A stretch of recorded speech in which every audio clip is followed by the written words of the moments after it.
Special good night to all our viewers here on Caribbean American News Media Platform.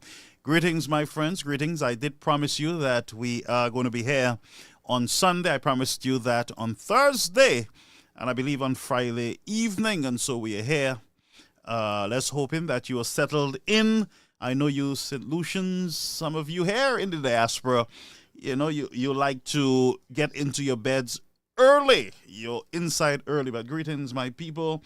Greetings. It is good to be here with you on another Sunday night. We don't normally broadcast on Sunday night, but because of the break that I had, we had a long break, a whole week off, but we were doing stuff during the day. We're here tonight and we're going to look at some of the issues that impact you, the citizens of the country. Yes, or you, human beings on a whole. Yes, we're going to dive into a lot of areas tonight. We're going to have fun. Our phone lines, remember, it is 929-586-1821. 929-586-1821. That will get you, my friends, live on the air on this Sunday, the 25th, I believe, of February 2024. If you're hearing me, you are alive. Yes, it is good. Yes. God has been good to us. Amen. He has been good to us. And like I always say to you, that his mercies endures forever. Morning by morning, new mercies we all see. All we have needed, his hands have provided. Great is his faithfulness.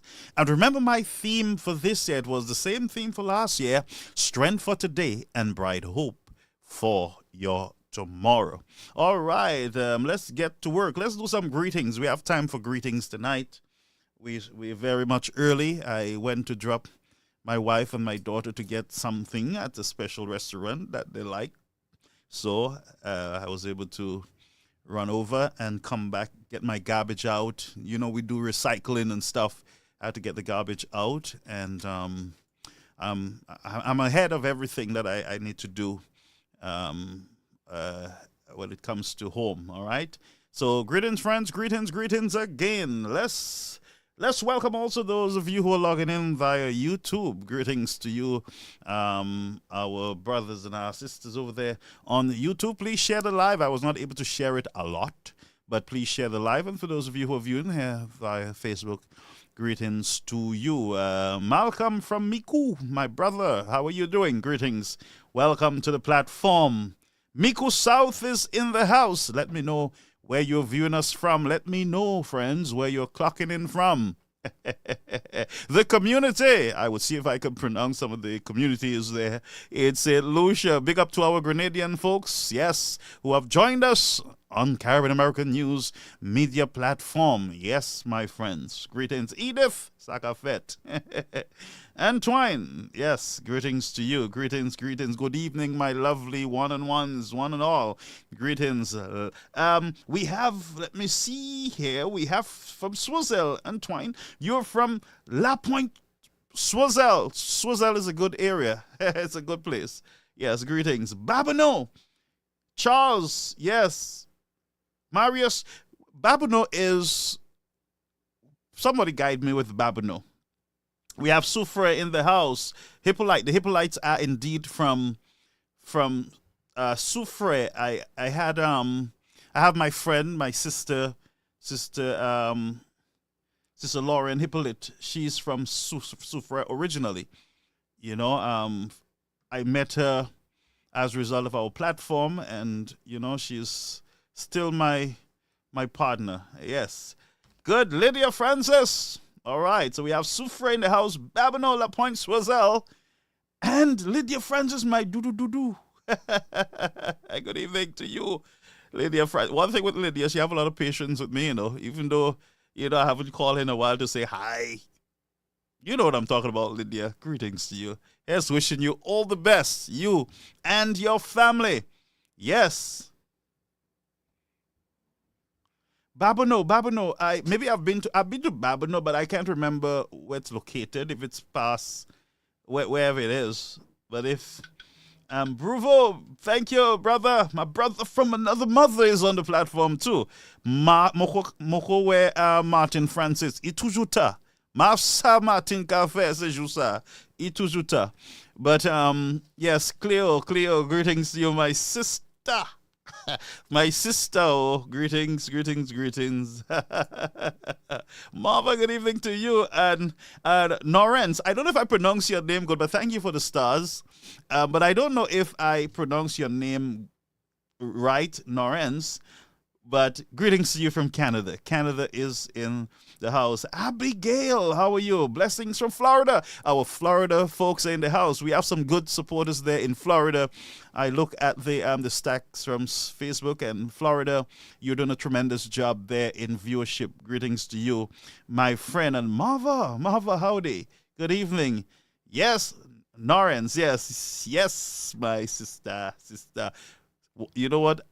I see you all the time. You're always on the platform. No matter when I come on, you're on. When I'm on my device in the vehicle, you're there. If I'm in studio, you are there. So thank you so much, my people, for coming in. Please share the live, folks, as we get ready to launch off. Let's continue to recognize our viewers tonight. Funge, good. How are you? You're from Forester. Forester is Guy's constituency.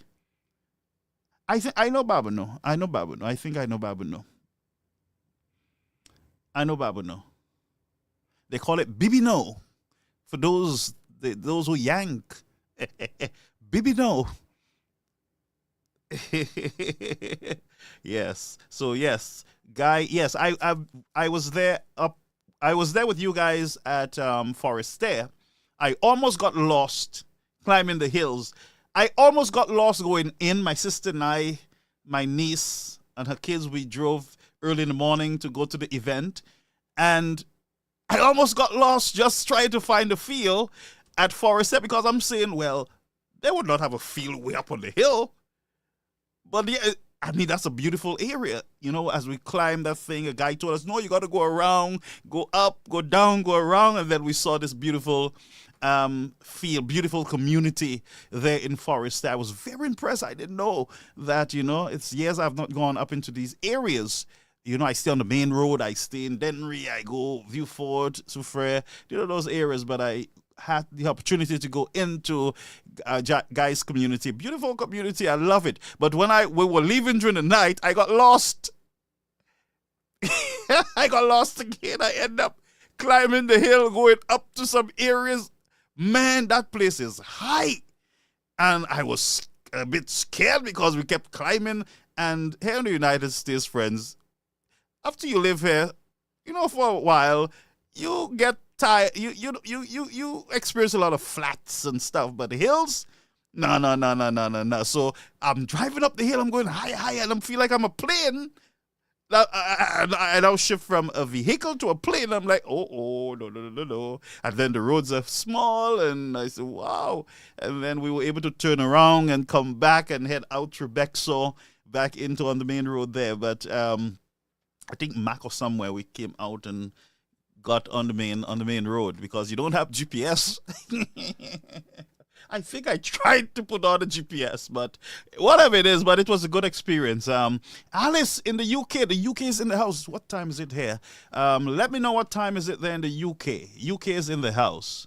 We might be seeing you folks, God's willing, this year, those of you in the UK. Labrie, I know Labrie. Greetings from Labrie, the Republic of Labrie. I have some friends there from Labrie. I like Labrie. Nice, community. And I keep telling you, St. Lucia is a beautiful country. It's a beautiful country. We have Duncan from Grosile. Grosile is in the house. Grosile is in the house tonight. Grosile have a very strong viewership also. All right. And my doctor, my auntie, spiritual mother, Dr. Fletcher. Of course, sister, I know you. But I'm not going to say where you live because I know where you live. I know you live in St. Lucia. I know you live around the world. And I know this world is never your home. And it's not mine either. Brother Charles, Alvin, Coffee Chose. Soccer Fet, brother, moi. Soccer Fet. We have Smith. How are you, Smith? Yes, let us know where you're logging in from. Dilemma as I pronounce the place. So give me the easier ones. Evans. How are you, Evans? Greetings. Yes. Fletcher, good night, my Flabo family. Stay safe. Yes, we are going to be staying safe. Monrose, how are you? Greetings to you. Welcome to the platform. I'm just taking time out to greet. We always run into our programs and we're not able to greet you. So I thought I would take this time to greet you. And Phenol, greetings to you. Yes. Bexo is in the house. You went through Piton? What is it? Piton? Yes. To get to, yes, exactly. I came down that area in there, and I recognize it. After many years, I recognize it. It's 11:15 in the UK, 11:15, and I really appreciate it. You know, it's very late, but you're here with us from the UK. You know, I had my first experience, I believe last year or some time ago, in the United Kingdom. I was able to drive there. From the airport, I was able to get the rental, and I drove myself. No, I took a taxi. Because I was trying to get the rental, but I took a taxi, got to my location, and then I got a rental there in the UK, and I drove myself ever since. But your roads, I'm afraid of them. That's just the truth. I drive long hours here in the United States, well, hours upon hours. But in the UK, some of those roads are small. You got to squeeze into some of the areas. Man, you got to park on the sidewalk. It is just the highway. Man, I missed my stop. You know, a little journey that would have taken us maybe 20 minutes took me an hour because I kept missing the stop and have to go all the way around. And everybody's just speeding and blowing. Man, wow, it was a scary experience. But we made it by the grace of God. Maria, how are you? Good night. Good night to you. So Babino again, Rita from Babino. Yes, CPAL. Yes. Greetings. Babino. We continue to pray for your representative there in Babino, Miss Virginia. We have Anatole. I used to work with an Anatole, beautiful lady at Brinks. Beautiful lady, Anatole. I wish I could get her contact. She used to work at Brinks. She had one son, but very funny, nice lady. Anatole. I remember the name clearly. Very pleasant lady. Used to live in Castries. Anatole from Brooklyn, greetings. Brooklyn is in the house. When I first came to the United States, I stayed in Queens, and then I moved over to Brooklyn. And when I got married, we spent some time in Brooklyn, and then we moved out. Because I had a problem with parking and all them things. It was ridiculous with parking there on St. Mark's Avenue. Evans, Rock Hall is in the house. I know where Rock Hall is. Alexander St. Martin. St. Martin is in the house. Gloriana over on YouTube. Greetings to you, Gloriana. Yes, so we have Brooke St. Martin. Yeah, Prince. Greetings to you. Yes, the YouTube platform is on. Yes, I'm watching it here. The numbers are increasing. Yes, the YouTube is always on. We try to get both platforms on at the same time because some people don't like Facebook. Some people, prefer to be over on the YouTube channel, on the television, the smart television. They view it from the big screen. From the big screen. Yes, my friend. So I just lost my comments. I'm just going to wait for it to come back. Just come back over to me. Okay, we should be coming back. Oh, yes, we are back. Yes. Denry, Fenton, look, we have Denry present. My people in Denry. Denry. Yes, my friends, listen to me. Let me tell you all something. No matter what people say about Denry, I love Denry. And if I have to choose to live anywhere in St. Lucia again, I will choose Dennery again. Honestly, I just love Dennery.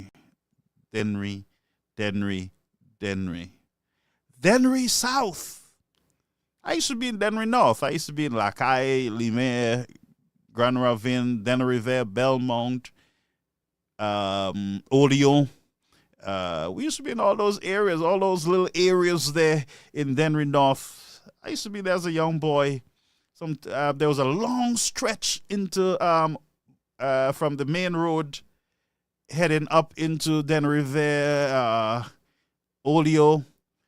Long stretch, man. No electricity, dark.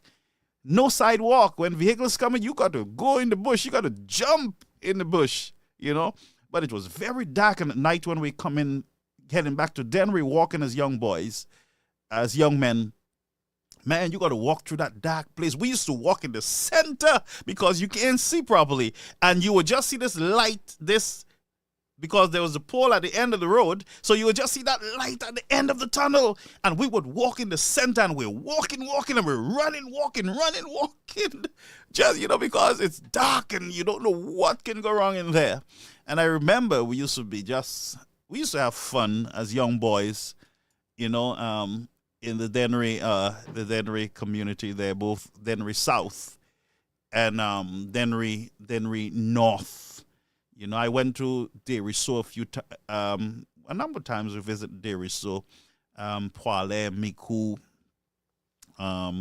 number of areas, Vieux Fort, Soisel, Canaries, and there's another place called Anselvet or something like that. All those little areas we used to be in as young boys, as young men. We used to have good fun. So Dennery is in the house. Yes.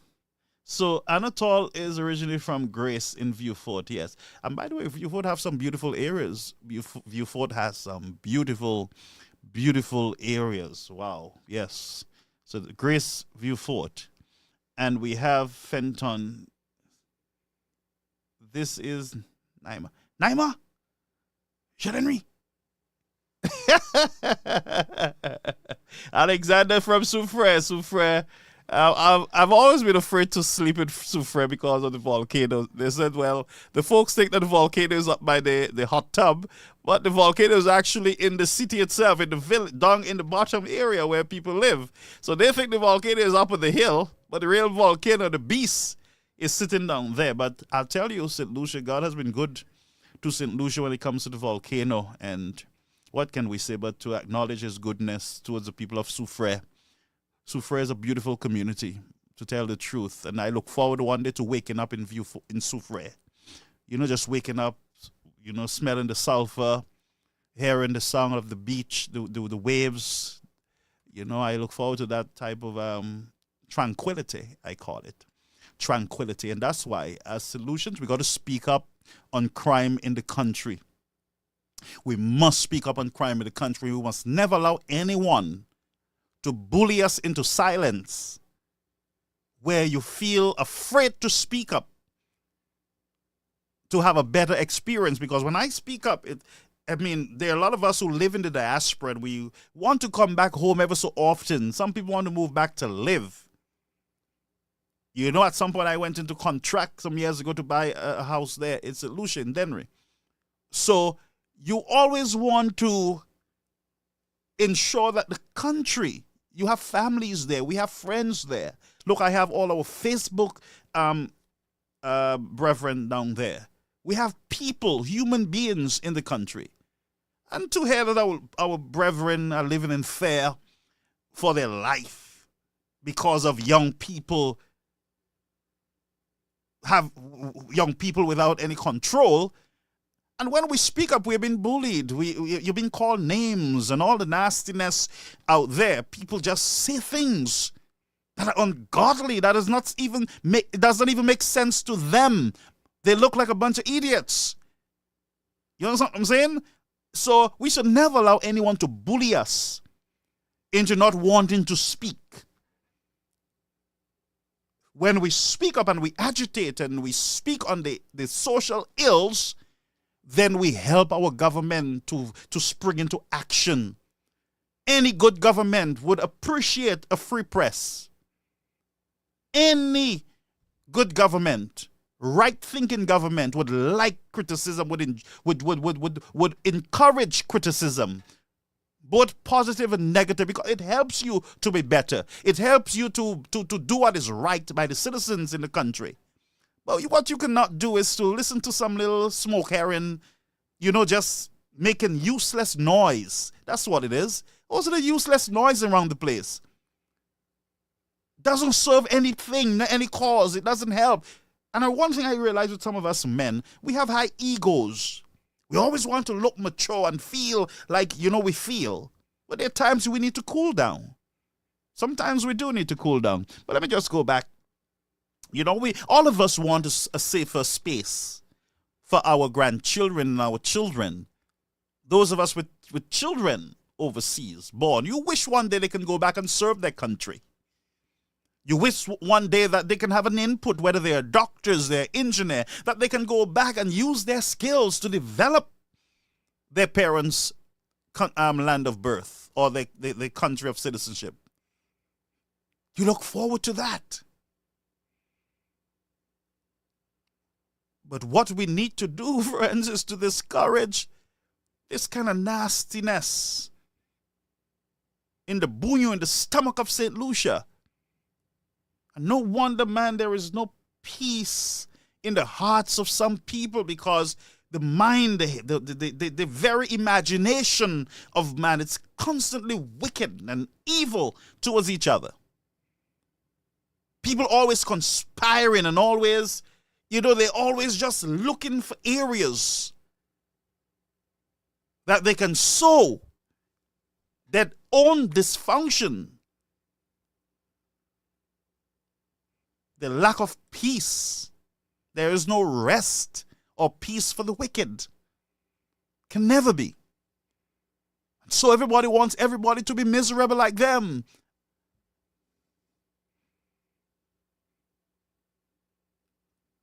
Because misery loves company.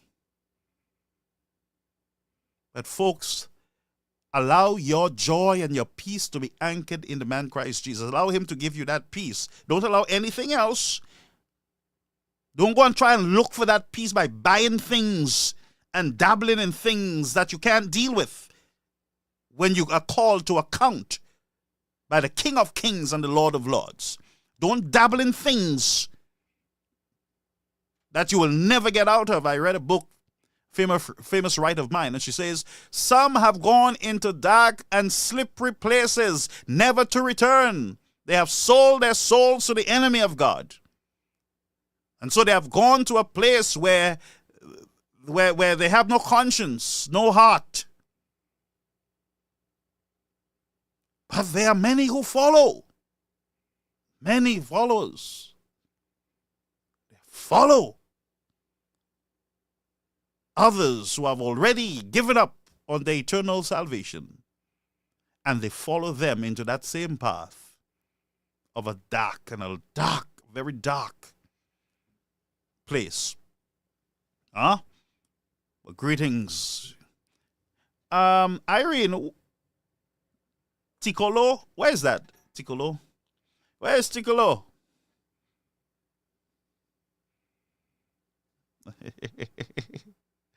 Esther, greetings to you. Lauren, where is my Matutu? She's calling somebody Matutu. Yeah. Sabina, yes, I'm in Martinique.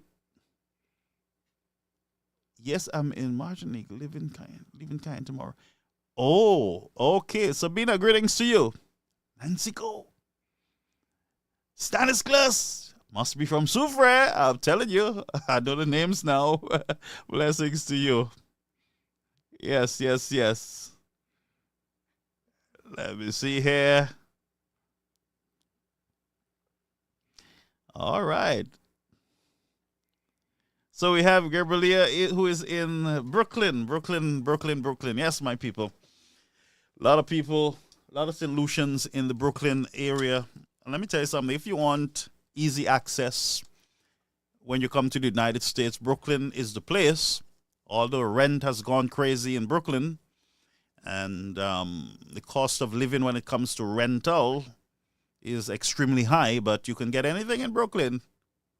Yes, Brooklyn, man, you wake up midnight and you're hungry, you just go out and you get some corner store, you get something, to eat, whatever your choice is. Sometimes you don't even have to come out. You just go on to Uber Eats and DoorDash and all the others, and you get all your your food. I do a lot of ordering because of my daughter. She's a funny eater. So you have to get specific stuff. She used to like Domino's Pizza, then she stopped liking it because they made a mistake when they deliver it once. And so we end up going to Papa John's, and one time she don't like Popeye's chicken, another time she want McDonald's, and so the story goes on. Then she like ramen, another time she don't like it, and blah blah blah. And one time she like white rice and fish, and the story, those of you who have children, you know how they roll. They make you buy a whole box or something, and then they start eating it once, and then bam, that's it. So I ain't taking her nowhere by no supermarket. I'm afraid to go supermarket with her sometimes. Daddy, I want this. You sure you'll eat it? Yes, I love it, of course. And then, she come home, sit down, try it, and then you just waste the whole $10 sometimes. But anyway, that's enough about our generation that we got to deal with. And we have the Bronx, Majestic December from the Bronx. Yes, so the Bronx. You hear so much. Back in the days before you travel, you hear about the Bronx is a bad place where people are afraid to say that they're from the Bronx. But the Bronx, there's some beautiful areas in the Bronx, some very safe areas in the Bronx. Yeah, the Bronx, there's some areas there, man. The Bronx is not as small as people think. And perception, again, people paint a lot of ideas in your head, especially when you don't. Like when I was preparing to come to the United States, everybody tell you, well, America is this and America is that. Listen to me, when I came here and I touched down during the night, all was good. But when I went into Brooklyn, I was like, this can't be America. The plane made a mistake. Because some areas of St. Lucia, they're much better than Brooklyn. That's what I was saying. I was like, what? I knew that Brooklyn is about cockroach and rats and blah, blah, blah, and noise, and it was just not what I was expecting. Because sometimes you look at TV and you see America, you see those Hollywood type thing as America, but when you get into New York, sometimes you're like, my God, my Lord and my God, is this Brooklyn? And as soon as you get out of Brooklyn, and there's some areas in Brooklyn that are beautiful. Yes, you get out of Brooklyn, you start heading out, and then you realize, wow, this is America now. You get into some, even in Washington, there's some slums there, right, in Washington. There's some areas there, Maryland, some areas there that are real bad. That's just the truth. For a country with a lot of money, every country has their problems. Every country has their problem. And so, what can I say? And that's why we have to petition for like small developing states like St. Lucia to do what is right. Let us do what we can to help with the crime and to reduce on poverty. Let us do our best also to deal with teenage pregnancy. Let's do what is best to deal with rape,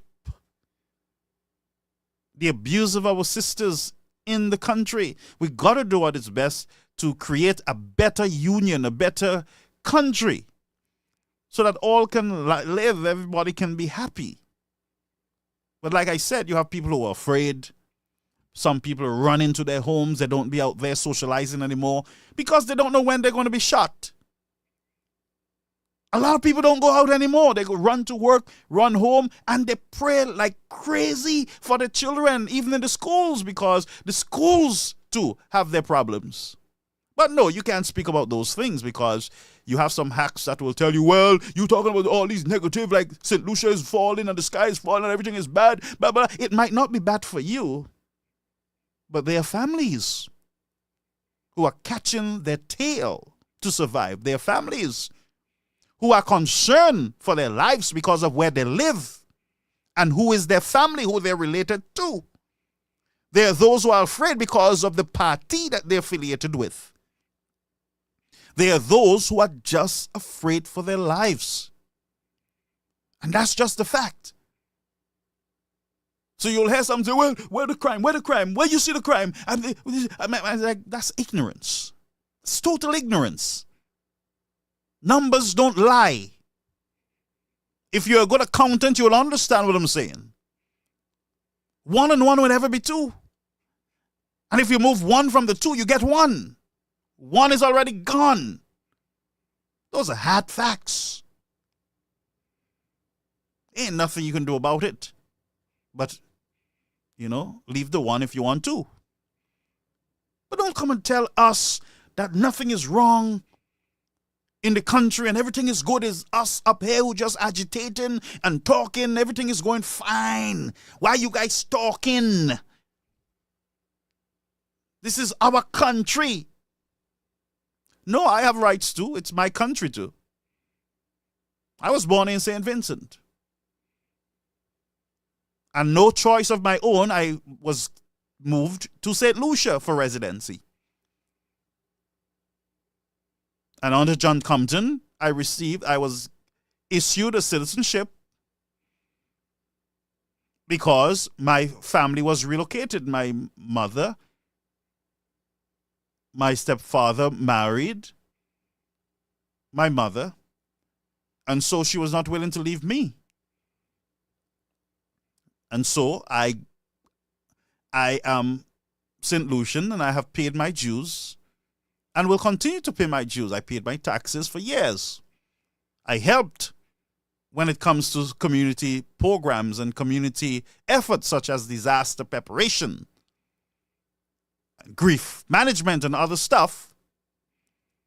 Local projects, whether it's done by ADRA or the Adventist Church, whether it's a Kudme building a house or helping a poor woman with her roof or with some problem. By the grace of God, I've served my country and I've done it with dignity and with class. And I've tried my best not to get myself involved in any criminal activity on the island. I try to be a model citizen in the country because I understand the responsibility of citizenship. I understand the responsibility that when somebody allow you to be part of their culture, to be part of their community, that you owe them that respect. You owe them some form of respect, especially if they are born in that country. And so I did my best as a young man to work hard. And yes, I did work hard as a young man. I worked in construction with Fofos in Dennery. And we built homes. I was working for $100 a week as a young man. Sifting sand and throwing sand and cement in the mixture, in the mixer. And yes, we had some serious fun as young men working together. But we sweat every day. We got up early and we shoveled cocoa down our throats. Because we know anything we wanted, we had to work for it. We did not get involved in criminal activities, whether it's importing drugs in the country illegally, or guns, or murder, or threatening to kill people. We were model citizens as young men growing up in Dennery. Ed, John, and all the others Josie. All of us, we work. Benson, my brother.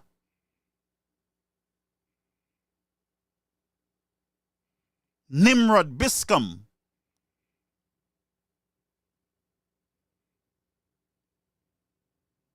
Elroy John.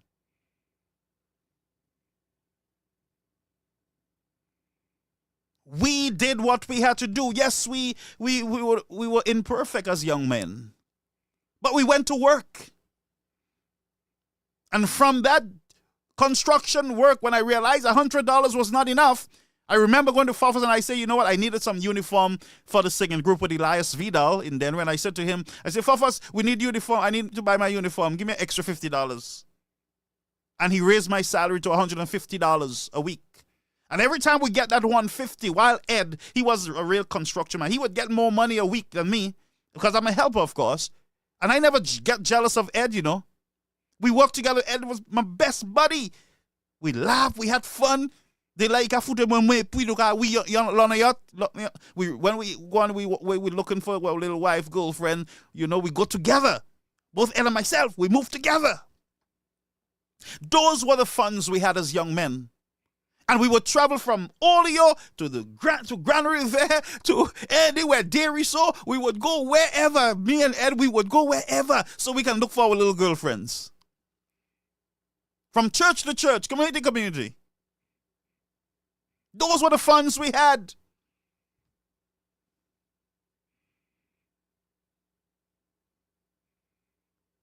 Those were the fun we had as young men. But we never wanted to be menace in the society. We never wanted to be what I'm seeing today in some of us. We never wanted to be like that. We wanted to be examples to other young men in the society. And the only thing they could have accused us of is running behind girls. And I prefer that than for people to say to me, I'm peddling drugs and I'm stealing. We prefer that. And Ed would get more money when we get paid on Friday. We run it because of Sunset. When Fofos give us bring the little brown envelope and give us our little money.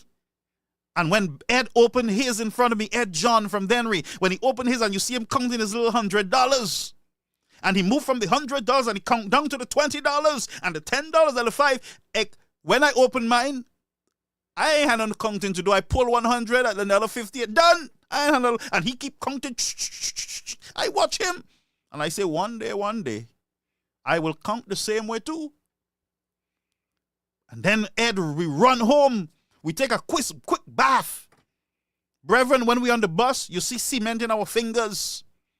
Piece of cement on our head because we run in Sunset. We want to run at Bobby's because Bobby's, you remember Bobby's? And there was another one used to have, I think, what's his name? Yadi used to do an advertisement for one of them hobbies. I love his voice, man. And you know, you would hear hobbies doing the advertisement and we watching it during the night before the news.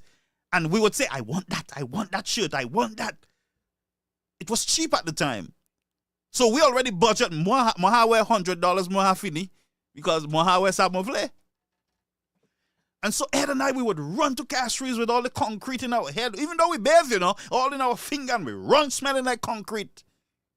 Smelling like goat running in town with our little 150 and he have his little money. And we go buy a little shirt. We used to buy the same thing. He would buy the same shirt. We come like twins. I never forget it. That's Brother John's son in Denry.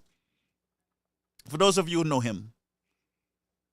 But we were happy together. We were happy with our 150. We made it work. We had to put our little offering in the church. And we had to buy our little tin of sachets for us to bring on the job with our little local bread and our little juicy, icy. That's how we used to do it.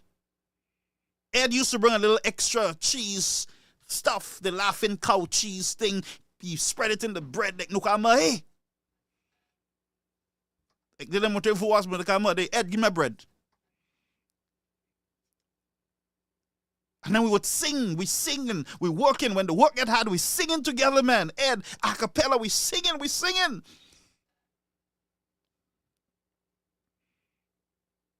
Those were the funds we had. At the weekend, man, we go to church. We go to Sabbath school in the morning and we go to AY in the afternoon. Ekle AY fini, nou grosile. We going out. We taking the sisters out to grosile. That's how we used to do it. And when we hear somebody die, especially a young man in the community, it bothered us because it was not something that you would hear all the time, you see. But St. Lucians have gotten to a place where they're just, it's just like people dying, but people ain't dying. We have become immune. We have no feelings when we hear people drop dead. And that's a bad place to be, St. Lucia. It is a terrible place to be. But young people got to be young people. You got to go back, friends, to growing up. Doing the things that young people should be doing. Educating yourself. Developing your skills. Putting a little dollar aside, $5. Working hard. We don't teach our children to work hard. And so the easiest way to make money now is drugs and guns and nastiness. Prostitution was not something you would have too much of in the days. Madam Saka fe bomb. And you just look at it like, bomb? How you all know? You know St. Lucians, you're in the communities, so to connect za fe mun. She got the gaso where from side the cafe bomb. But as a young man growing up, I'm like, please, bomb? What is that? And how you know the woman doing bomb? Who have bomb be? So we say bucket. Saka fe bucket, saka fe bomb. I Irani killer. Look at my black. But the worst crime we used to do is gossip as young boys. We sit down on the block having our fun when the sun going down. We sit down there giving old stories. Et clair moun passe look at the maybe il a passé. Il just sorti. Il just sorti bonhomme là, il a ça. Oui, il sorti. Quoi nous a fait? Nous a fait ça fait moun. That was the crime of the day as young boys. When we see the person passing, we clear our voice. We tagging each other. We telling each other, hey, il a passé. Mili. He just something like that. He say, kwaze.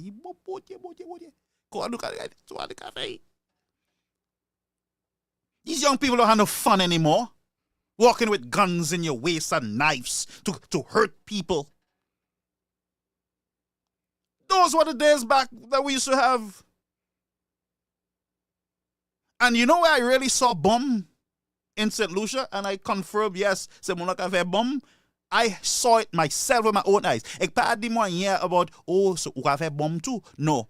We had put up a tent on the field in Dennery. For those of you from Dennery, you know the Adventist church, we used to put up tents anywhere we get a spot. No can put a tent. We put in tent up. You know that.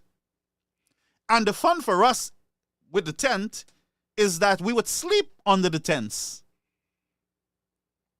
We would cook our little Timason. Some of you don't even know what Timason is. But he's not St. Lucian. We used to cook our little Timason. Rufina had her shop in Dennery there. She's in England now, God bless her. She had a little shop there by the field.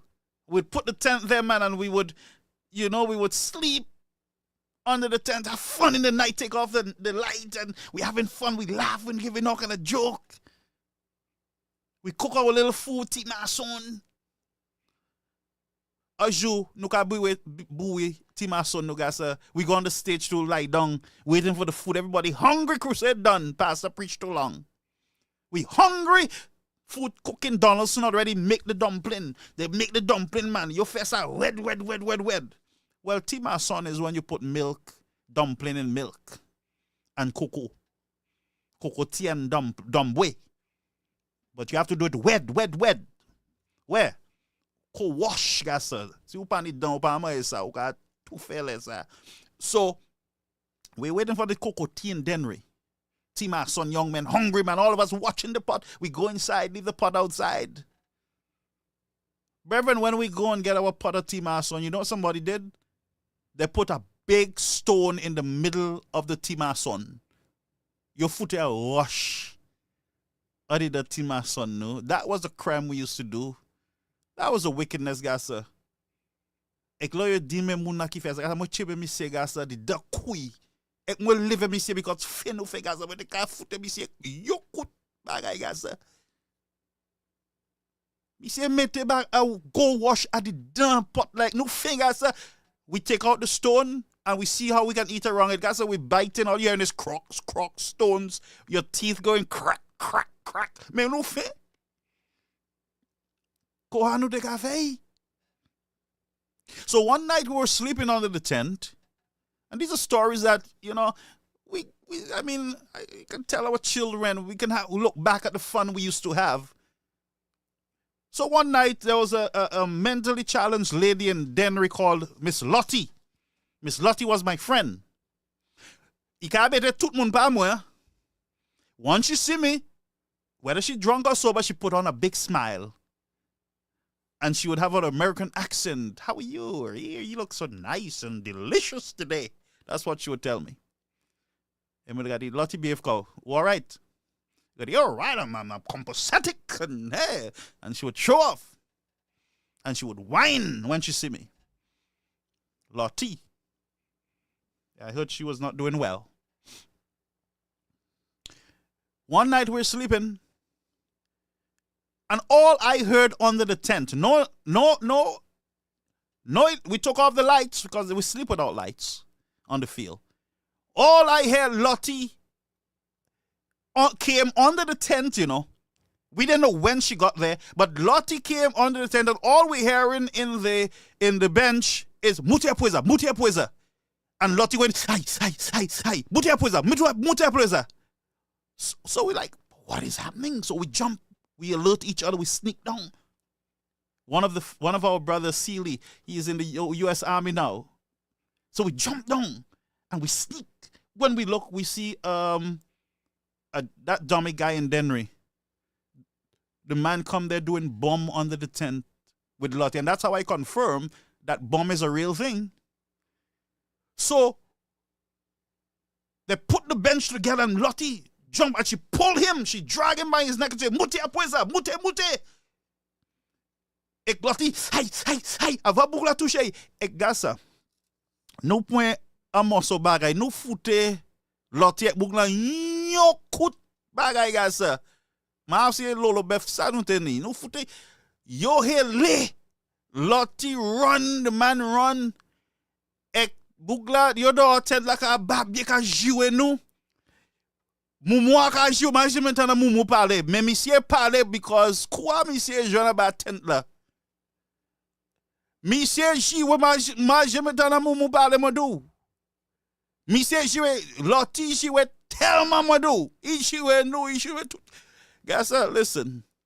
When we put on the light, go look. The man gave Lottie a fake $20. Not a real money, you know. Those are paper that you get in the shilling oil that look like money.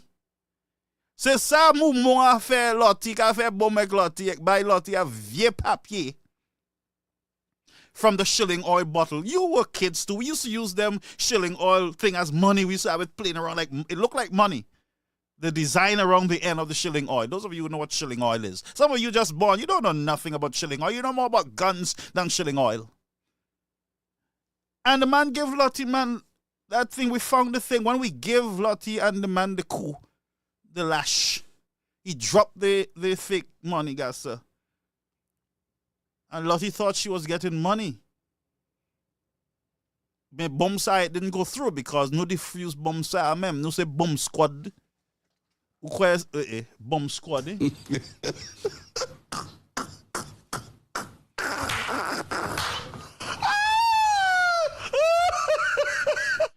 So, as young boys, I say all that to say, we didn't know about all this. Yes, people used to die. There were gangs in the country. There were guys who were bad. Some of them were well known in the community. Some people knew who they were, but it was not as bad as what. Lottie is dead, Matthew? Barbara? Lottie is dead? The last time I heard she was sick. Let me know. I think she used to live in St. Croix or somewhere. Maybe ik ver goed bommen bij tent la. Lay you wear the ball l'église là. When we put down the tent, go back. You can't do like where do you can't shoot ball to l'église là. You got I want my money.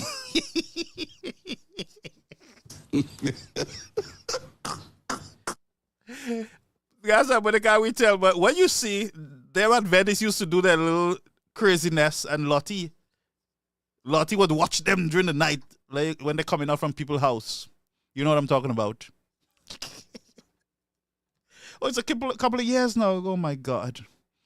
So Lottie's bad dummy. Lottie's always on the road. Lottie has no house. She live anywhere. Lottie can't wear yo.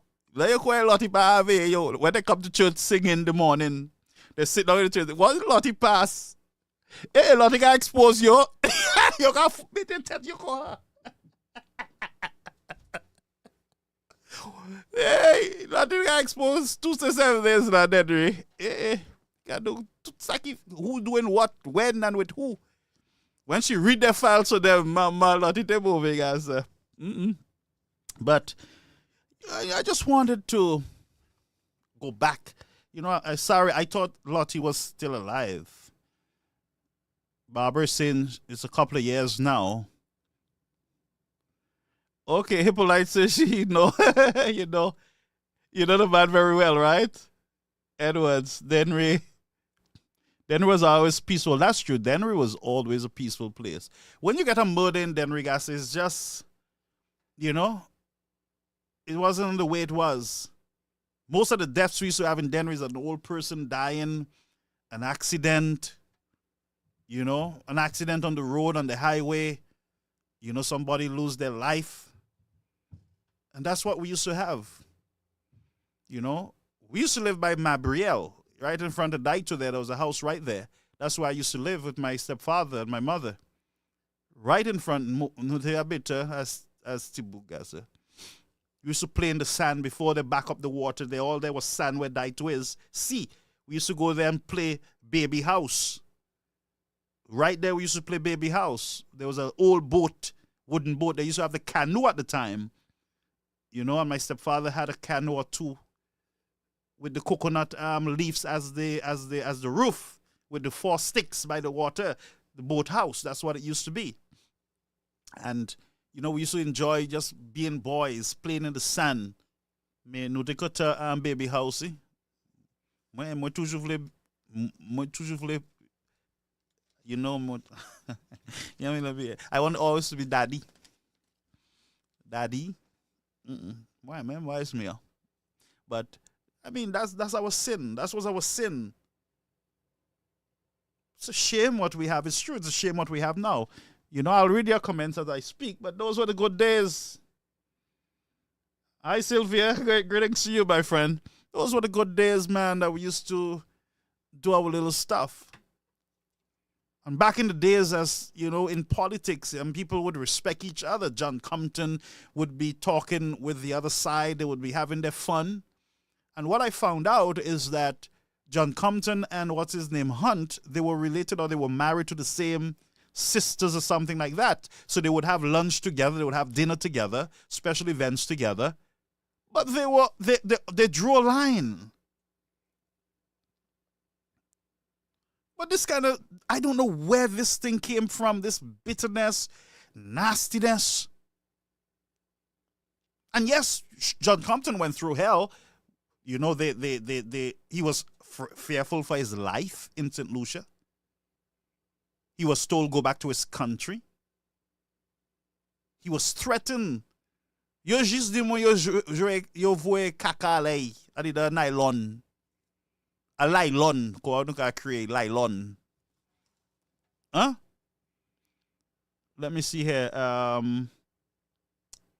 Lisa is saying they were married to 2 sisters. Yes, 2 sisters. The Hunts. Hunt and Compton. But people used to talk to each other. Campaign used to be fun, and John Compton was good on that. When John Compton drop a word for you, you feel that for a long time in politics. He had it with words. They would call him Jabla and all kind of stuff. But it never distracted him from building a better St. Lucia, ensuring clean water, schools, gas refinery, or whatever you call it, Hess. John Compton, friends.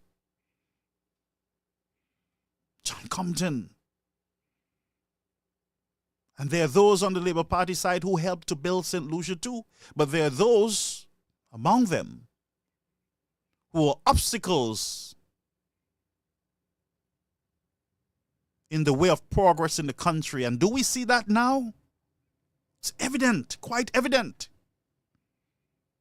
that every time you have progressive leaders who are willing to sacrifice their political life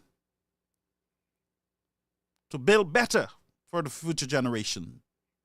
Opposition, we've always had nasty opposition. They didn't never buy into the idea of building bigger and better. And we heard statements from the Honorable Sir John Compton saying that while he understands their politics, that he's very disappointed in their actions. You would hear him over and over and over again, calling them out as the enemy of success for the people of St. Lucia. Treated him bad even in his latter days.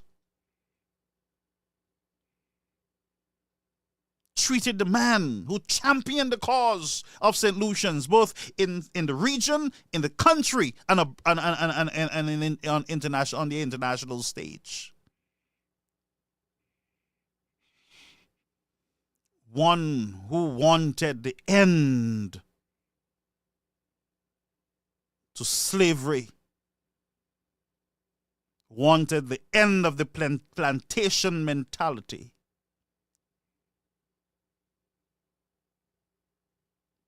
You're telling me that he's not a leader that we should always recognize. You cannot speak of independence without speaking of John Compton and many others. But the only heroes that you have in St. Lucia are dead heroes. You do not recognize those who labor among you and give them double honor. You don't at all, and even unto death. It's like pulling teeth just to recognize them as contributors to the development of the nation. But the politics that we have now and the society that we have now, we are not in a good place. Let me just speak to social media commentators. You got to watch your mouth. You got to watch what you say. Because there are two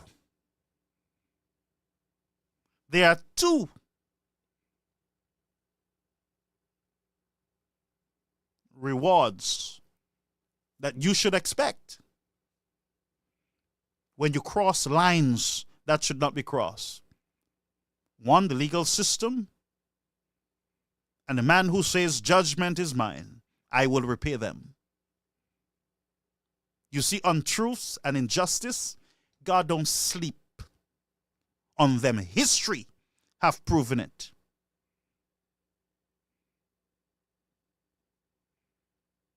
There is nothing new under the sun.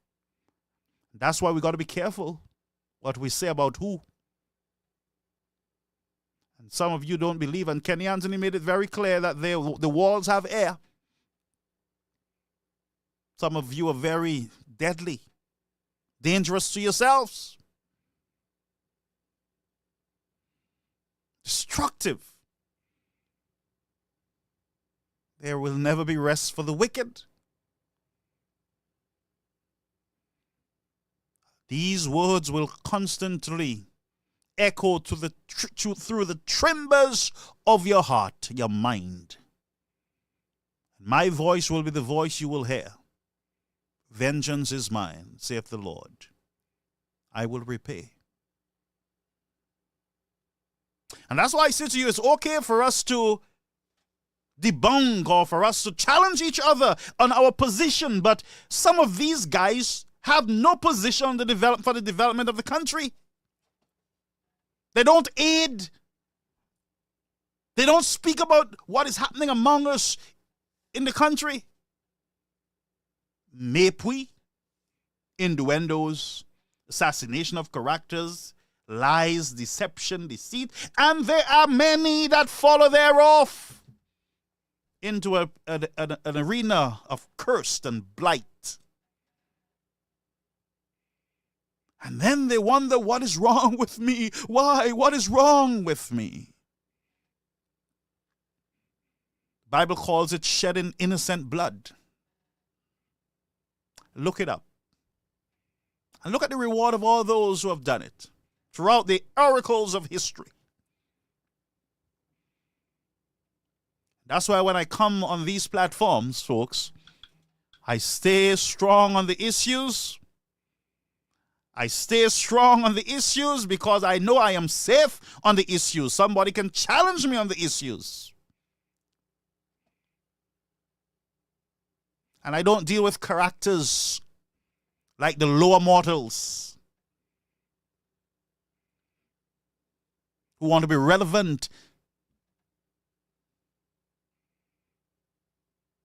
Can't even discuss. You can't even have a good debate with them on political issues. They will tell you your mother, your father, your cousin, your sister, your wife, your child, your this and your that. You can never have a sensible discussion with these mortals. Why? There's no rest in their minds. They have shed innocent blood with their mouths, their tongue. So there is no rest up there. They're blight. My grandmother in St. Vincent would say that Joe Blight. There ain't no blessing on them. I would never join with anyone. I would never join with anyone who deliberately goes out there to destroy anyone. I ain't doing it. No innocent person. I'm not doing that to any innocent person. However, I will strategize. If you don't hear, you will feel. If you're spreading lies and you know the truth, let that truth set you free. And then you stand back and pretend like, oh, I don't know what is happening here. Let the truth set you free, sir. Let it set you free. Because there's a cycle of life and it's about to turn. But you are safer, like I do, on the issues. And most of you can testify to the fact that when I come onto this platform, I don't come here to tackle supporters. I come here to speak to politicians. They are fair game. And as long as the platform is available and as long as I have breath, we will continue to deal with these politicians. We will continue to talk to them. We'll continue. And if they don't want to be spoken of, they need to leave the politics. I know when I came here and I deal with social issues, I know what was going to happen. I know I was going to go through a year of tribulation. I know that all the political demons will come out. I knew that. So it's nothing new. But I also knew that one day, that the noise will stop. It's just the cycle of life, you know.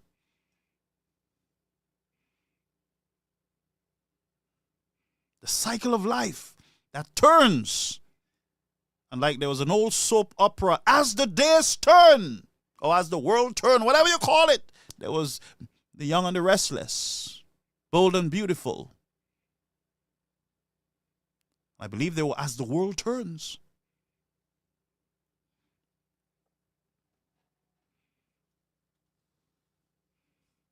But when you are finished with your mepui and you're finished with your nastiness, let's talk on the issues. Let's talk on the issues of crime. Let us talk on the issues of healthcare. Let us talk on the issues of rape among our people, our women.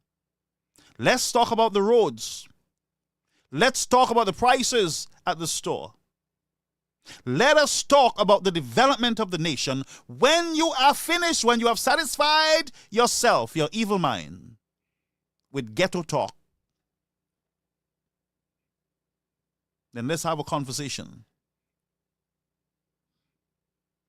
When you have taken yourself out of that dark place, then let's have a conversation on the issues. Maybe we can agree on how we can tackle crime among young people. Maybe you can give us some advice, seeing that you are so experienced in the field. Maybe you can help us to save our young men and our innocent families in the country. Maybe you can prevent a murder. Maybe you can prevent a crime because you have the experience, you see. So now that you have satisfied yourself with careless gesturing, let's come forward with the ideas. I just put out my ideas, put yours out. How can we deal with crime in the country? How can you and I deal with crime in the country? Maybe we can be more respectful. How about starting there? Maybe we can be more respectful.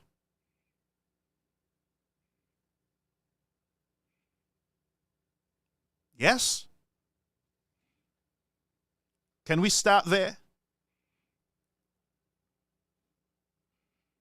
Because at the end of the day, whoever you are, at the end of the day,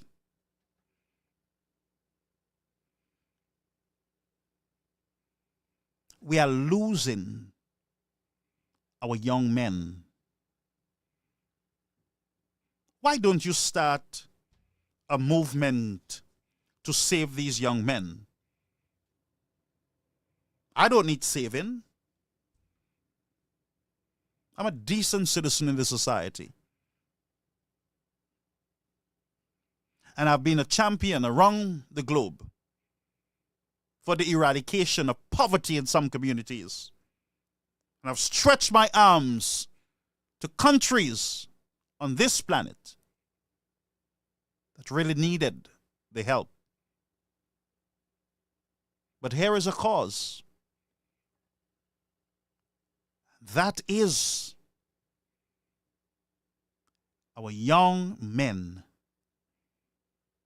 who are being killed in our streets, and the very earth under St. Lucia cries out in expression, sometimes for justice.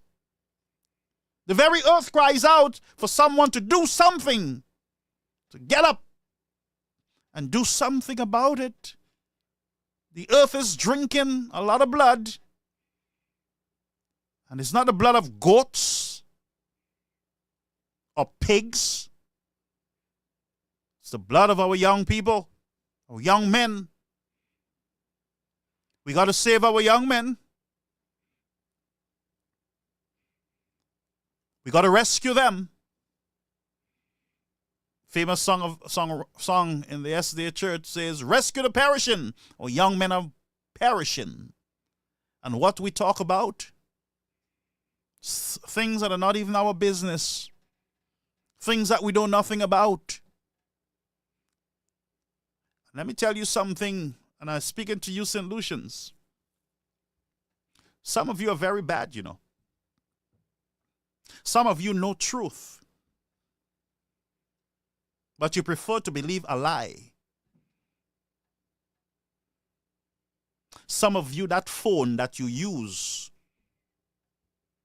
to spread your evil will be the same phone that will cause your downfall. Mark my words. Si pani situez, pani vole. I've lived on this earth for a long time to see the fulfillment of the words of Almighty God. Vengeance is mine, I will repay. Fret not thyself over evildoers, evil men, who have sold their very soul to the devil in hell, and are about to lead many into the pits of hell with their children and their generation. But no, this decent gentleman can speak on the issues that affects our country, not yours, our country. And I'm proud to say our country.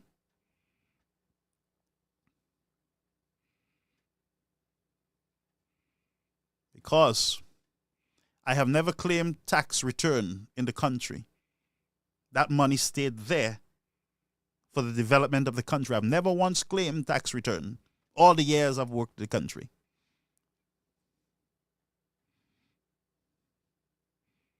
And for some of you who were born there, you have not done a damn thing for your country, to develop your country. You have not been in any social groups. Whether it's the cadets or the community services or the whatever agencies in your communities, you have not done anything but create destruction in your own country. Let's talk about who is citizen of where. Some of you have not done a thing for your country, but put more pressure on the system. Taxpayers have had to pay for your nastiness. Those of you who are speaking on behalf of a country, I ask you, what have you done lately for your country? What have you contributed to the development of your country? Don't tell me you just started yesterday. You had enough time in the past to get involved in community programs. And even though it is to drive a senior citizen to their appointment or to the hospital, what have you done lately for your country? That's the question. I have every right to speak here because I have done my share of service to the nation of St. Lucia. And yes, you didn't know because I didn't boast about it. And I carry a document here. And let me go get it. Just stay with me, folks. I ain't going nowhere. Stay there. Don't move.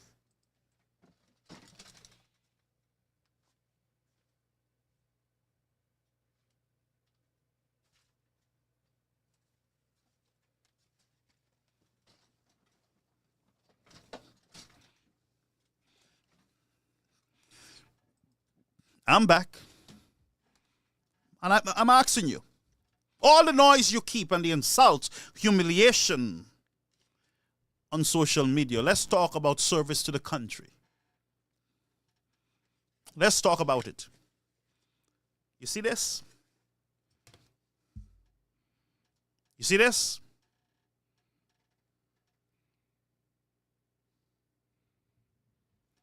Let me read it for you. IMO, certificate of participation. This is to certify that Garfield Oliver participated in IMO National Seminar Workshop on Maritime Security for St. Lucia, held at Point Seraphin, St. Lucia from August 16th to the 20th, 2004, organized by the Division of Maritime Affairs of St. Lucia, in collaboration with International Maritime Organization, IMO, and signed here by Curtis Roach, Regional Maritime Advisor, Caribbean and International Maritime Organization. Signed by Tesla Augustine, Permanent Secretary, the Ministry of Communication, Works and Transport and Utilities. What have you done for your country? What have you done? You talkers, for your country. And because some people don't boast, because some people don't talk, because some people are not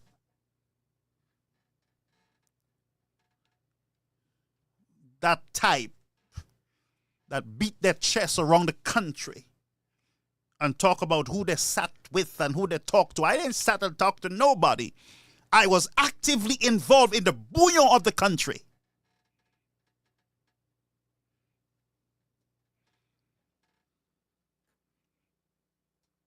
And that's why I learned the art of staying on the issues that will help to develop the nation of St. Lucia. My agenda is for us to have a better St. Lucia for all, even our visitors, and even those who will get citizenship through marriage or by investment, that we build a better St. Lucia for all. But no, you guys are full of yourself, you see. You are selfish. You are evil.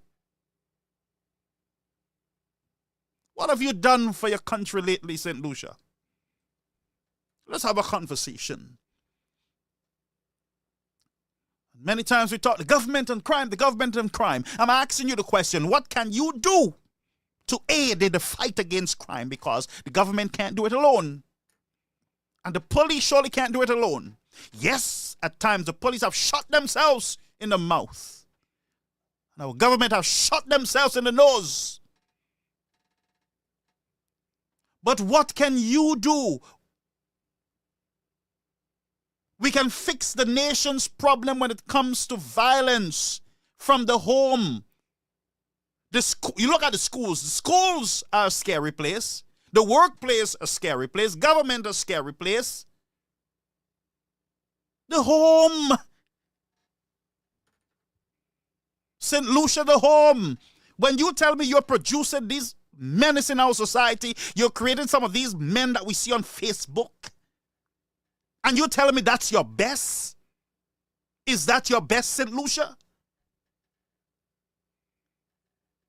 St. Lucia, I'm talking to you. Is this your best? And I challenge them. What have you done for your country lately? Have you been a burden on the system?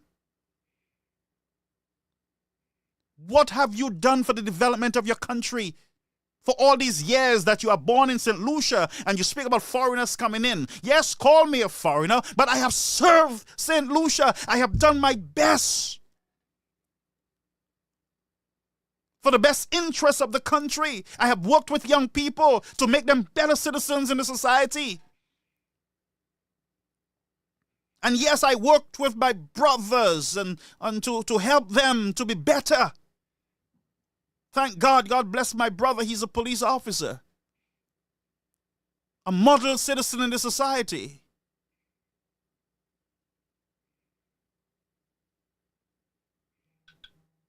But some of you who are speaking have been a leech on your country. You have not contributed anything but trouble in the country. And I don't care. And I believe in restoring and forgiving and giving those who are at the prison a second chance on life. I believe it strongly because I did spend Saturdays after Saturdays at the Body Lake facility preaching and trying to help in the process. I spent time at Body Lake facility singing and praying and preaching at Body Lake in Castry, in Dennery. With John and all the others. And Back on Track ministry. And I've seen a lot of young people in those prisons who just wanted a second chance on life.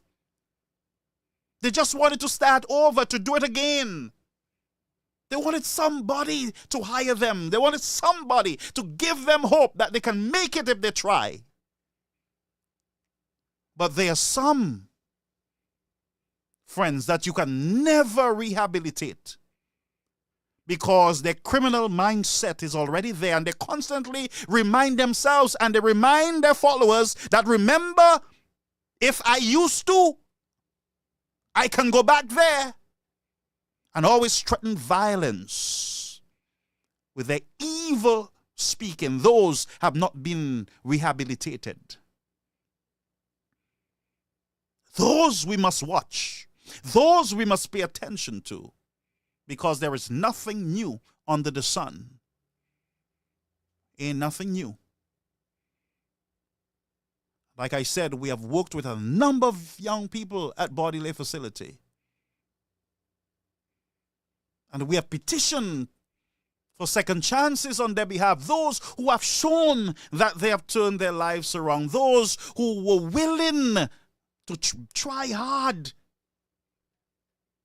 and to work hard. They deserve those these second chances. But there are some who are sealed, and those that we call Sevel Bouile. The cycle of life continues. And I'll tell you something. If you, any one of you under the sound of my voice, ever got arrested, you were sent to jail, you experienced whatever it is, voluntary, the people, they took away, the state took away your freedoms.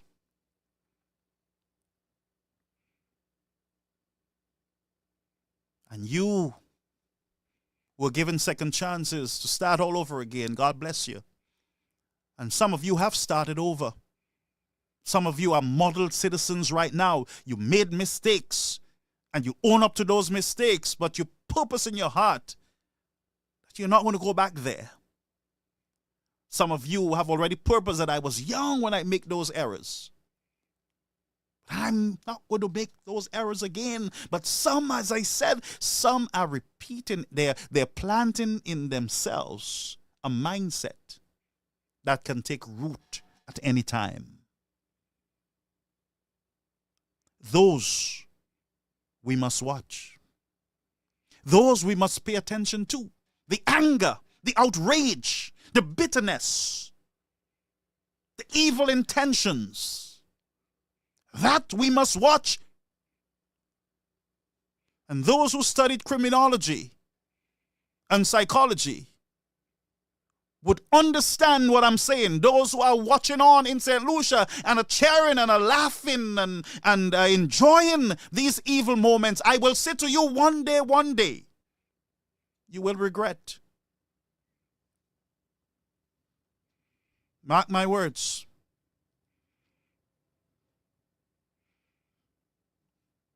When a man or a woman is rehabilitated and they're on a new path,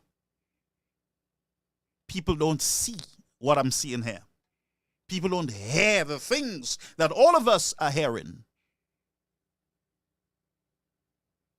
People don't see a deliberate attempt for evil. That the police need to pay attention to. That our system need to pay attention to. And some of you pretend like you don't. Things just happen in the country. Criminals just pop out of the ground and things. No, there ain't nothing that just happened You police, you government, you St. Lucians, you turn a blind eye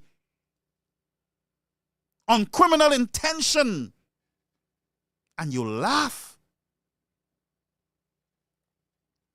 and you cheer it on, not realizing that one of these days, that anger can turn out into real action, and it might be your own family.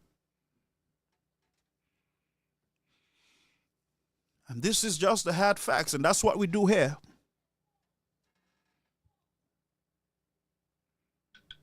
Yes, we pull every punch, but we ain't taking no hostage. We're punching the truth. And who don't like it will have to deal with the truth. Criminality starts in the mind, comes out in words and action when it's manifested after taking root in the mind. Your child don't get up tomorrow and say, I'm a criminal. It takes a while for that seed to grow and water. And at the right moment, when the environment is right, that little criminal is manifested. And you pretend like you don't know. When the chicken come home to roost, you come on the air on HTS and DBS and you say he was a nice boy. He was the best. We never saw him do anything. But you heard him cussing the neighbor. You saw little traits of criminality, and you turn a blind eye. You police, you turn a blind eye too, you know. You should have a cyber presence, but you don't, because if you did, then a lot of what we are seeing on the media would not be at all. And I'm asking, who in St. Lucia, what agency is responsible for broadcasting?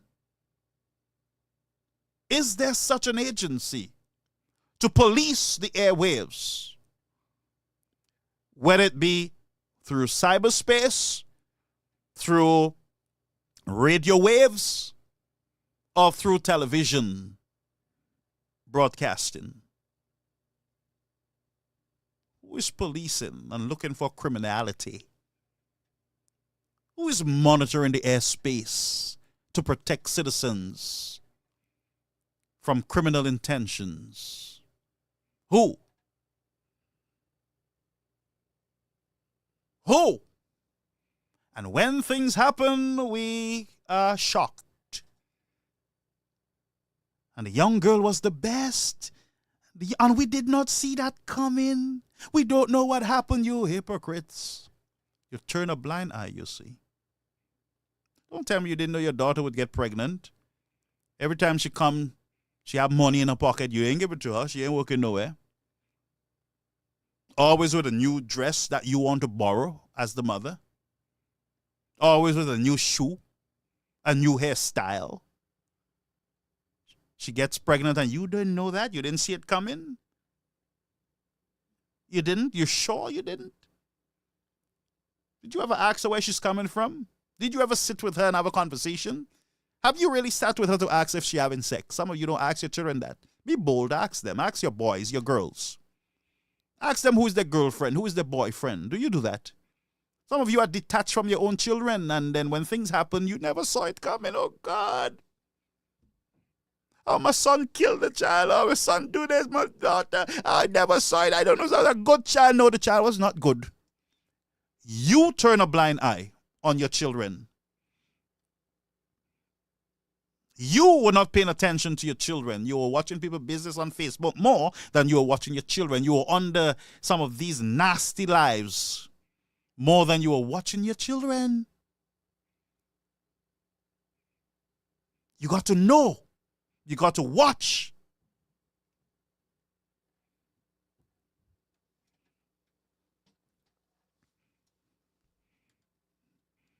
You good on being hypocrites You never know anything. You never see anything. Everything gets you by surprise.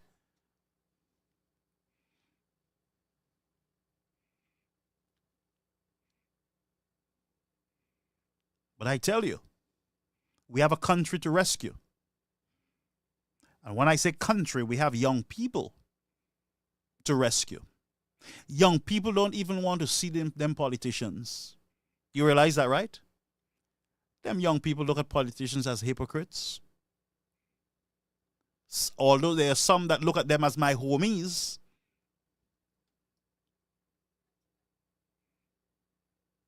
And some of the girls see politicians as my baby daddy.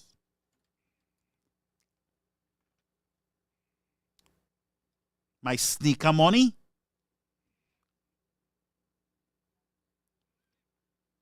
My entertainment allowance. How can they have respect for us when we are sleeping with our children? We're sleeping with girls who can be our daughters and our granddaughters. How can a generation have respect for us? There's an old saying, "Lo jurek chien, ukai head penis or peas, whatever you call it." Huh?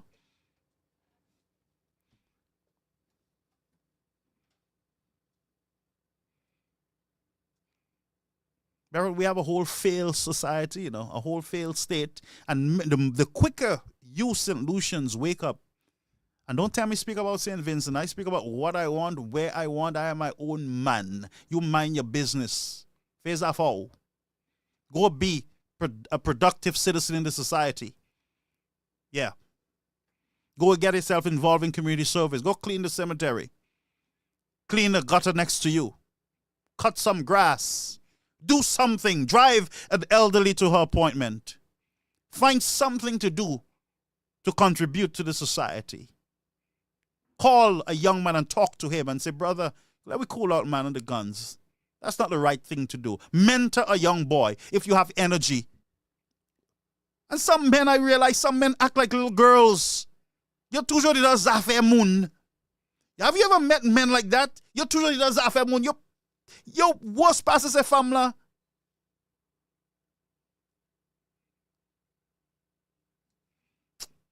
Makota nom ko hangasa. Makota we nom ka fe ko ti femme gasa affaires moun rumors. You already does affaires moun. Gas, goddamn way. And usher him out. Take his microphone and usher him out. Take his microphone and usher him out. Take his microphone. Just a minute. Just a minute. Take his microphone. Usher him out.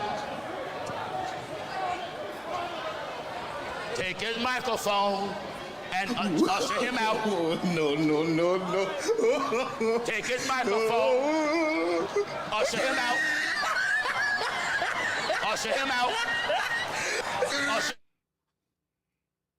That's a fact. Men are to be men.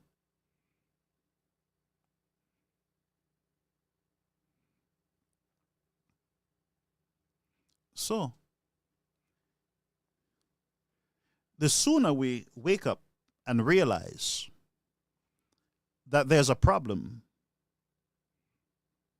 in our society, and we stop turning our eyes and having a blind eye and pretending like because my government is in power, everything is all right. And if another party is in power, everything is not right. Everything is not right.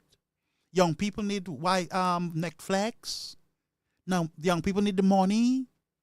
They don't eat the roads. Blah, blah, blah. And everything is not right. And that's the game that we play with the lives of our people, and we get nothing fixed. The problem that St. Lucia is experiencing, that thing was taking root a very long time ago, but you bunch of hypocrites turn a blind eye, and you're cussing your neighbor off. You're doing all kind of nastiness, spreading false news on your own people. Somebody called me, tell me, I heard your wife is sick and she's on a bed. I'm like, what are you talking about? In what bed? Who put her in the bed? You? What are you talking about? Well, I heard somebody told this one that she's in a bed, and I'm like, but that's your problem if she's in a bed. How is that your problem, your concern? And if she's in a bed, she's in a bed. And I mean that's the type of stuff that we encourage in our society. And if somebody can spread such a lie or a rumor, something that they know nothing about, what do you think they will do to you? What do you think they will do to you, those who are celebrating and enjoying these beautiful moments of education and edification in our country? While our young people are dying, you're talking about my wife, who I married more than 18 years ago.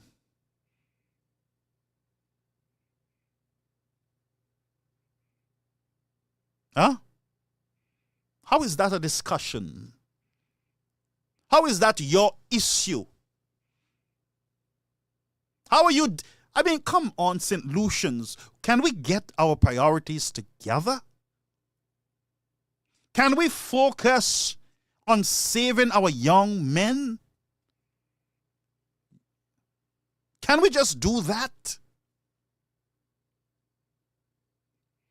And just spreading rumors and gossip and untruths, lies. Can we just help in the development of the nation? Can we just join voices in asking our young men to put down the guns? Can we not use all our energy and effort to get the guns off the street? A matter of fact, the guns are not on the streets. The guns is in your homes. St. Lucia. All them guns you see there on the road killing people, they are in your house, mothers, your house, fathers. They reside in your house. And you know that for the fact. So the next person that called me and tell me that some human being said that my wife is on a bed, she sleeps on a bed. She don't sleep on the floor. The next person who called me and tell me that, I'm going to tell you, don't do it again. Don't you ever do that again. Because there's a line that is drawn. And families are out of the story. You come for me how you want. Family, you draw a line there. And you maintain that line. Because the lion will roar. A lion protects his home. Some of you maybe need to be more lions in your home and protect your home a little more. Yeah? And the rest of you need to mind your business. Sapazafo.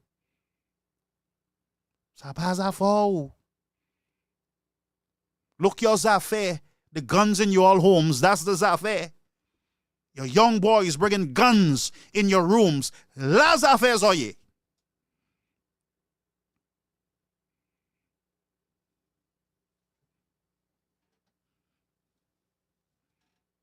But the cycle of life continues, you see. And while all that glitters is not gold, the crooked things will be straightened out. Sin and sinners will be no more. There will be tranquility in the entire universe. Sin and sinners will be no more. Until then, we'll have to deal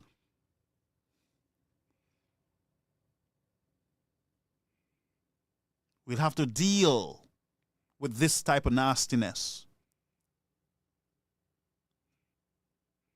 And let me say something. Because some people are not responding, or some people are more controlled and have an inner peace in a dysfunctional world, then you feel that you can just beat and beat and beat and beat and beat. But while you do not see a reaction, heaven records every prayer goes up into the throne room and is registered there for action. Because action speaks much louder than words. So for those of you who are concerned, please put your concern in the throne room. The avenger is on the throne. And when he speaks out, and he speaks out loudly, then let the church say, Amen. Amen. So I just say all that because somebody said to me, look, I heard this kind of nastiness and stuff like that. And, you'll continue to hear nastiness because that's the society that we're trying to change. Nasty mindset.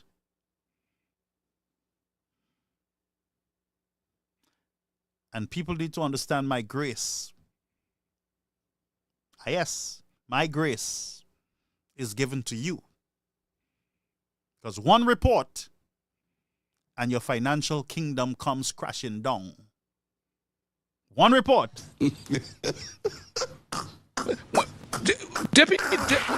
Mwen pas ap wè maji beti sa.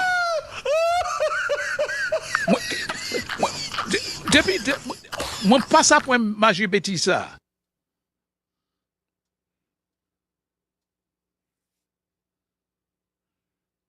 One report. And your financial kingdom comes down like this. Facebook is some of us financial kingdom. Very easy to bring down that financial kingdom. And I'm very good at it. Because before Facebook was, I was. So be careful, little mouth, what you say. Yes, that's a warning. Take it as a warning. Your financial kingdom can crumble overnight. Watch this space. But we're going to switch back to the issue of guns. Folks, let me tell me when you're ready to go. Because when I'm finished here with you, I'm going to, I have some clothes we did laundry today also. So I have some clothes. I had the machine still. My wife is still washing. So I have to go and fold up the clothes because before I get saucepan. Moi-même, c'est madame ça a foutu saucepan. Madame moi bon man, il pas quoi. Il pas quoi. Il pas foutu moi saucepan. Moi qui nom. Ik ma dit moi c'est nom because il pas là, il upstairs ka travail. But you're not smart, you know. Lucians, you hear me speaking patois. You hear me speaking patois. Ukwa say bluff killer, bluff killer. You think I would say that in English? More smart, yes, sir. Next thing you on Facebook, I get saucepan and I can't come on Facebook because my eyes black and blue. Madam went back, huh? Ego, why gonna just listen as I say, "Muna just got fair story or something." You just can imagine, bagay. You got this. That's the facts, you know. I get it from good grounds. Mwen pas ap wè maji beti sa.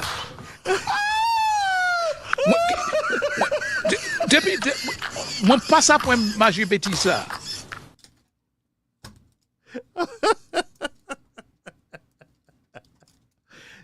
Why is me, guys? You all leave me alone, though. I'm the happiest dude in town. But the truth is, friends, and I'm going to say it again, the guns, and I showed you this certificate, this maritime certificate from the maritime security. When you talk about maritime security, you're talking about port security also.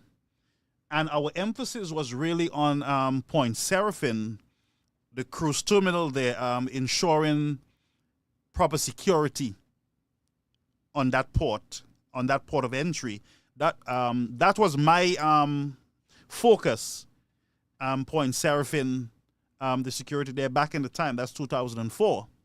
Yeah. So that's why I say to you, friends, when people say their things and they act like they don't know me, and they think that I just dropped out of the skies of St. Vincent and dropped on St. Lucia, please don't listen to those deceitful liars.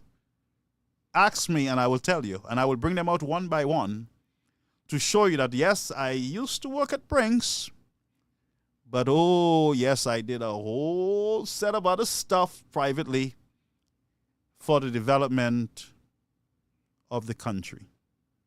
I always had the country at heart and still do, and would not want any bad thing to happen to the country. Caller, you're on the air. Sorry, I didn't realize that I still had you on the air, but go ahead, caller. How are you? Okay, I can't hear you. Give me a minute. Let me see if I can get the volume up. Go ahead. Can you hear me? I can't hear you. Go ahead. Hold a minute. Folks, we're having an issue here. Let me just get my... Oh, boy. Brethren, it's my fault. All right. Sorry about caller. I had your line muted. Go ahead. Thank you. Oh, hi, Brother Garfield. Can you hear me? Oh, loud and clear now. Yes. Too loud. Yes. Go Okay. ahead. There's a little bit of a... Okay, stopped. Brother Garfield, thank you for having this program tonight. Good night to everybody on the live. Good night. I see you looking for solutions and discussing what we should be looking out for, etc. Brother Garfield, if all of us, if everyone, each one, start respecting oneself and respecting the other person, we would not have any of this killing going on. Let's treat everyone like we want to be treated. As we learned in school, do unto others as you would have them do unto you. Yes, yes. I mean, it's pretty obvious we have some sort of a fight with some spiritual something going on in St. Lucia, because we cannot have this much anger and this much death in such a short, killings, I should say, in such a short space of time. So there must be something a little bit bigger than just the human being. I believe that there's something a little bit bigger, and that we should actually pray collectively as a people, as a country, as churches, as schools, as government, as everybody. We should actually pray collectively, and we should each treat each other the way we would like to be treated.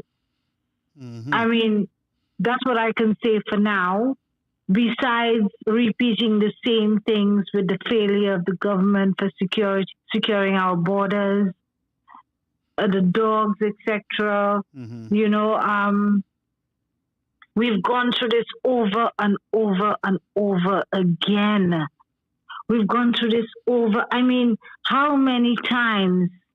And we need to continue, but I'm saying, how many times can we, the people of St. Lucia, be speaking to a government, speaking directly on programs, speaking directly to the Minister of Security and who is the Prime Minister? How many times must we continue to do this, and our pleas are falling on deaf ears? And please, people, don't tell me don't politicize crime. I am not politicizing crime. I am just here discussing and making sure that the government is hearing us and is also held responsible because it is the business of the government to look after the safety and security of every St. Lucian. Mm-hmm. It could be you or me, Brother Garfield, who drove down to Soufrière on Independence Day for the celebrations down there, driving back, stopped in Viewfort at a barbecue and got killed. And we have nothing to do with gang warfare. Innocent bystanders got killed and got shot. Hold a minute there. Can I just And could you hold a minute? I just got a text. Could you give me a minute, right, my caller, my friend? I'll give you time. Yes, But while my viewers are here, I want to give them an update on something I just received there. I just received, and it is a correspondence from a supposedly supporter of the United Workers' Party. It is a text that individual sent to an individual. Tomorrow night, I'm going to expose this situation. The text just showed the person's name, the time that the stuff was sent, indicating that my wife is sick and I'm living on campaign on donation money. So I just got that notification a while ago. I'm going to expose this information publicly to the Flabo people, all our Flabo viewers, all right? And I'm going to make a statement tomorrow officially on that individual. I just got all the information here finally on this, all right? But go ahead, call that. That's why I said to you folks, you got to be careful out there. Go ahead. I'll come to that with your wife. So I'm saying that we have pleaded with a government that is not listening to us. We have pleaded with a government that has been given a 6-point plan by the opposition, who said that the Prime Minister said he doesn't want this because excuse me, can you lower this, please? So that's your music? Thank you. Yes. You heard the background music? I heard it. You always have music outside, your place there. No, that was on the television. Oh, okay. Anyway. Yes, so I was saying that after we've pleaded with the government, the opposition leader, and gave the government a 6-point plan, which they threw away and said that it was not worth it, that it was meant to be thrown in the garbage. They did not even discuss it with St. Lucian. And then we still have so many killings happening in this island. But Agape, we can plead and we can beg, and yes, we can ask all the everybody in the country to come up with some sort of a solution. Let's not discuss just the problem, but let's find solutions. People are afraid for their lives. Imagine, like I was saying, going to Soufrière and stopping to get barbecue and you getting shot, dead. When was that? When that one? Or a 60-something-year-old woman getting shot. Oh, okay. That was on Thursday night. That was on Thursday night. Thursday night, yes. By the way, did you hear anything about the 60-year-old? The 60-year-old? The lady? Yes. No, I haven't heard anything about her. There has been no updates that I've heard. I don't know. Let's pray and keep her, hope that everything goes on. She's the one that was shot in the leg. I don't know where she was shot, but she was shot and she was taken to the hospital. I mean, she's not involved in gang. There was a young man who worked with an eye clinic in the past. He was shot. Mm-hmm. Family is now mourning. He's dead. He is dead. We don't need that kind of stuff in our country. And, you know, our prime minister has failed to bring the K9 unit back. He has failed to return that K9 unit to the ports. But Garfield, the heavy artillery we have here, it's like we're in a war zone. We don't need these kinds of guns on our streets. They're coming through our ports. I was just going to say that they're coming through sometime legal means, legal port of entry. They're coming through our legal ports of entry. Yeah. There's so many of them. Somebody knows who's bringing them in. Mm-hmm. Something is going on. Why were those dogs taken out? And since those dogs were taken out, we saw the growth and the growth in the spate of shootings in this country, and even the different kinds of guns that are being used. Mm-hmm, mm-hmm. I mean, we ain't sleeping on us. Is the prime minister and the government, the members of government, sleeping on them? Now, I am not calling for violence in any way. And I'm going to repeat myself. I am not calling for violence in any way. And we should never, yeah. But I will say this, and I will say this as a measure that we may need to take as a country. I'm not speaking on behalf of any party. I'm speaking for the people and the lives of the people. Mm-hmm. We may have to force the hand of this government to do what they must do,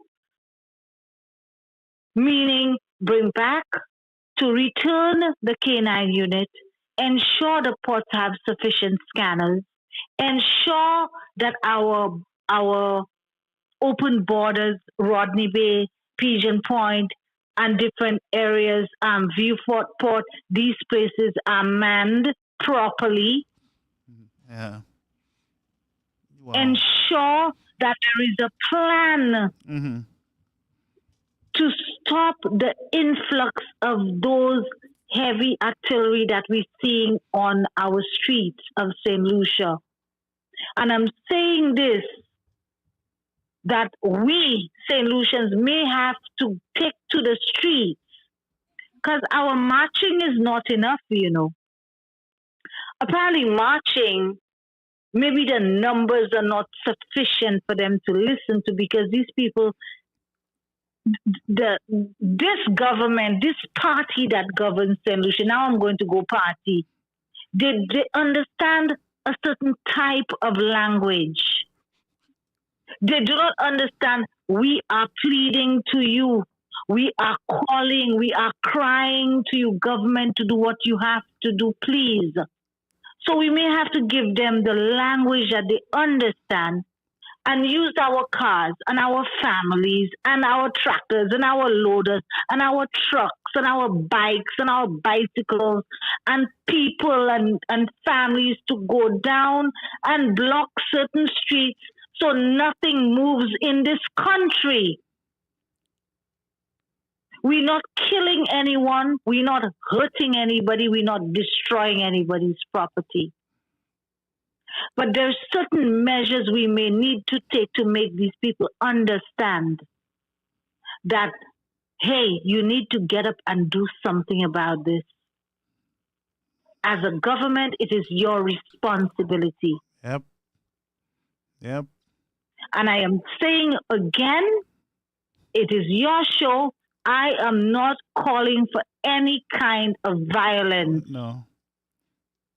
I am calling for a peaceful uprising in terms of blocking certain places, so certain businesses and offices and whatever, nothing runs in the country until the government can say, you know what? The people have spoken, and there are certain things that we need to do to ensure the safety and security of the people of St. Lucia, and we need to do it now. Besides that, there's so many other things. The 2.5, that 2.5% that they put on us that is extravagant, that makes everything so high and expensive, that needs to be removed. We need to get up and do something. The marching they have not paid attention. Mm-hmm. We need to do something else to touch the hearts of the people in the government, because apparently they're not moved. Mm-hmm. They're not moved. They think that it's elections. Elections have consequences, yes. But we cannot wait whilst our young men, women, grandmothers, 2, 3-year-old children, our school kids, people are being gunned down left, right, and center. No respect for innocent bystanders, nothing. Everybody who's there will be killed because of they targeting 1 or 2 individuals. Mm-hmm. It's not fair. Mm-hmm. We did not elect a government to live our lives inside and in fear. Okay. That we can't stop and get some coconut water if we're driving around the island, especially if there's a group there, because somebody might come and just spray some bullets and kill everybody who's standing there. True. That we can't Pigeon Point and sit there with our children and enjoy the beach because there may be one target standing close to us and they come and spray their bullets in Pigeon Point and kill a whole 50 or 40 or 30 or 7 or 8 or 9 people. Mm-hmm. But yeah, those of us who go to Grosile and whoever, the same thing, Brother Garfield. So we need to do something. I'm calling on St. Lucian to get up, wake up to doing this. But I'm begging you. While I respect your opinion too, I am also calling on families, the home, to stand up and do something about your homes. Your homes are a reflection. The community is a reflection of your homes, St. Lucians. I cannot overemphasize it. I agree. Yep. I agree with you. We as parents should be checking our children's school bags on a daily basis. You know, there's things checking the pockets of our kids before some of these guns, I believe, are in our homes, in our family, our parents' home, in their parents' homes, on their property. Those guns are there. They're somewhere. They're in our homes. That's right. So we need to get up and search and see where our kids are hiding, whatever they're hiding. Go in their rooms, invade their privacy. It's our job as parents to do these things.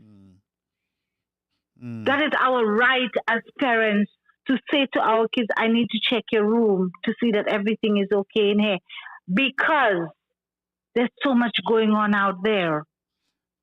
Okay. We need to do these things. We need to be parents to our children. We need to take them to church. We need to pray with them. We need to lead them. We need to guide them. We need to love them. We need to correct them. Yeah, I have another call that was calling 100 times. I want to get them you to, but take thank it. you so much. You take it. All right. Yes, thank you, my friend. You're welcome. Good contribution. Good night. Good yes. contribution as always. All right. All right, Brevin, that was one of our famous caller. Always makes sense. All right, so we're gonna take this call. This person always call like 4 or 5 times, so I really apologize. I'm going to try to hook them back right onto the set. All right. Hello, good night, my brother. Good night, my friend. You're on the air. Sorry about the delay, but good evening. No problem. She did a great job. Yes. What I wanted to say, my brother, a hard time creates strong men. Strong men create good times. Good times create weak men. And that's how the cycle goes. So in the hard times of COVID-19, there was Alan Shasney. Yeah. In good times, we get Philip J. It created weak men like Philip J. to govern. So the situation is, I heard everything your past caller was talking about, and I agree with it. Because she is the voice of the voiceless as well. And she's calling for something that I have been calling for a very long time. A complete shutdown of the government, because there were many measures that have been taken in the past, and Philip JP has not listened to the opposition leader. He has not listened to the people of the country. So we are ready. We find ourselves in a deadlock as to, are we going to stand up as a people, or are we going to sit by and watch our country bleed? Now, one of the things I want to say again is that, what did the British at the time and the French saw in St. Lucia that we St. Lucians who inherit the country is not seeing? 14 wars, my brother. 7 times British, 7 times French, right? Yep. That's hundreds of soldiers, of battalions, and something. That's 14 different wars just to have that piece of land, and they name it the Helen of the West. You understand, with the majestic petals, and we are as a people living in such cruelty, with division and whatnot. So the situation is, the opposition party is the only solution right now we have in terms of understanding governance, in terms of bringing plenty to everybody. Because listen, I don't know if you listened to the Reno, when Reno was in Timothy Collier's show, and he said that he got 4 times more work than Fresh that has ever gotten. Yep. He came out and basically said the truth, because he had no choice but to say the truth, because Reno is a righteous man. So righteousness will always prevail. It will always be good over evil. Reno is a Christian? You understand? I don't know what he is, but I just know he's a righteous man. He's doing God's work in his capacity. So, okay, because and I agree with you. He spoke the truth, and he exposed a lie by the SLP that Fresh Start was getting all the work, when Reno said, "No, I am the one." You see, so my thing is, my brother, the United Workers Party must put itself in a position into being ready to shut down the country, and ready to give the solution in gaining power of solving the problem. That's now right. the problem is not just what you see manifesting in gun violence and whatnot. Is the lack of social programs. That is one of the major problems. If you can, like, for example, a pipe, the water is always flowing in the pipe, but you have something to close it, right? Yeah. If you want to use that part of it. That's So right. from most children live in school from 16 years. You understand? 15 years. And by 18, you're a legal adult. Between those years of doing nothing, you're on the block. You probably get to hustle a little weed or something. You want to keep yourself company, because they don't have as much work as, because every year about 3,000, 4,000 kids live in school, and they do not have the amount of work to feed the needs of all those people, because most of those people live in school without a skill, without a semi-skill or a skill. You understand? So there's a lot of work that has to be done to slow down the pace of people just being on the streets, after leaving school or after school, or them different things. So I'm saying to you, this government wouldn't understand the situation, because they create the situation. That is where they live in. That is where they thrive, in chaos and anarchy. But within the chaos and anarchy, my brother, you must just be calm. And the calmness I'm talking about is, UWP needs to be ready to shut down the country. Because I'm waiting for Alan Shastley to say it. The man had 2 marches for Philip JP to make certain ministers resign or change portfolios or do something. For example, the breaking of our constitution. The first time was to allow Jeremiah to become deputy speaker. The second time, Jeremiah had to pick up the portfolio for the minister Isaac. It's a bazooka thing in the house. So many times those guys have broken the constitution has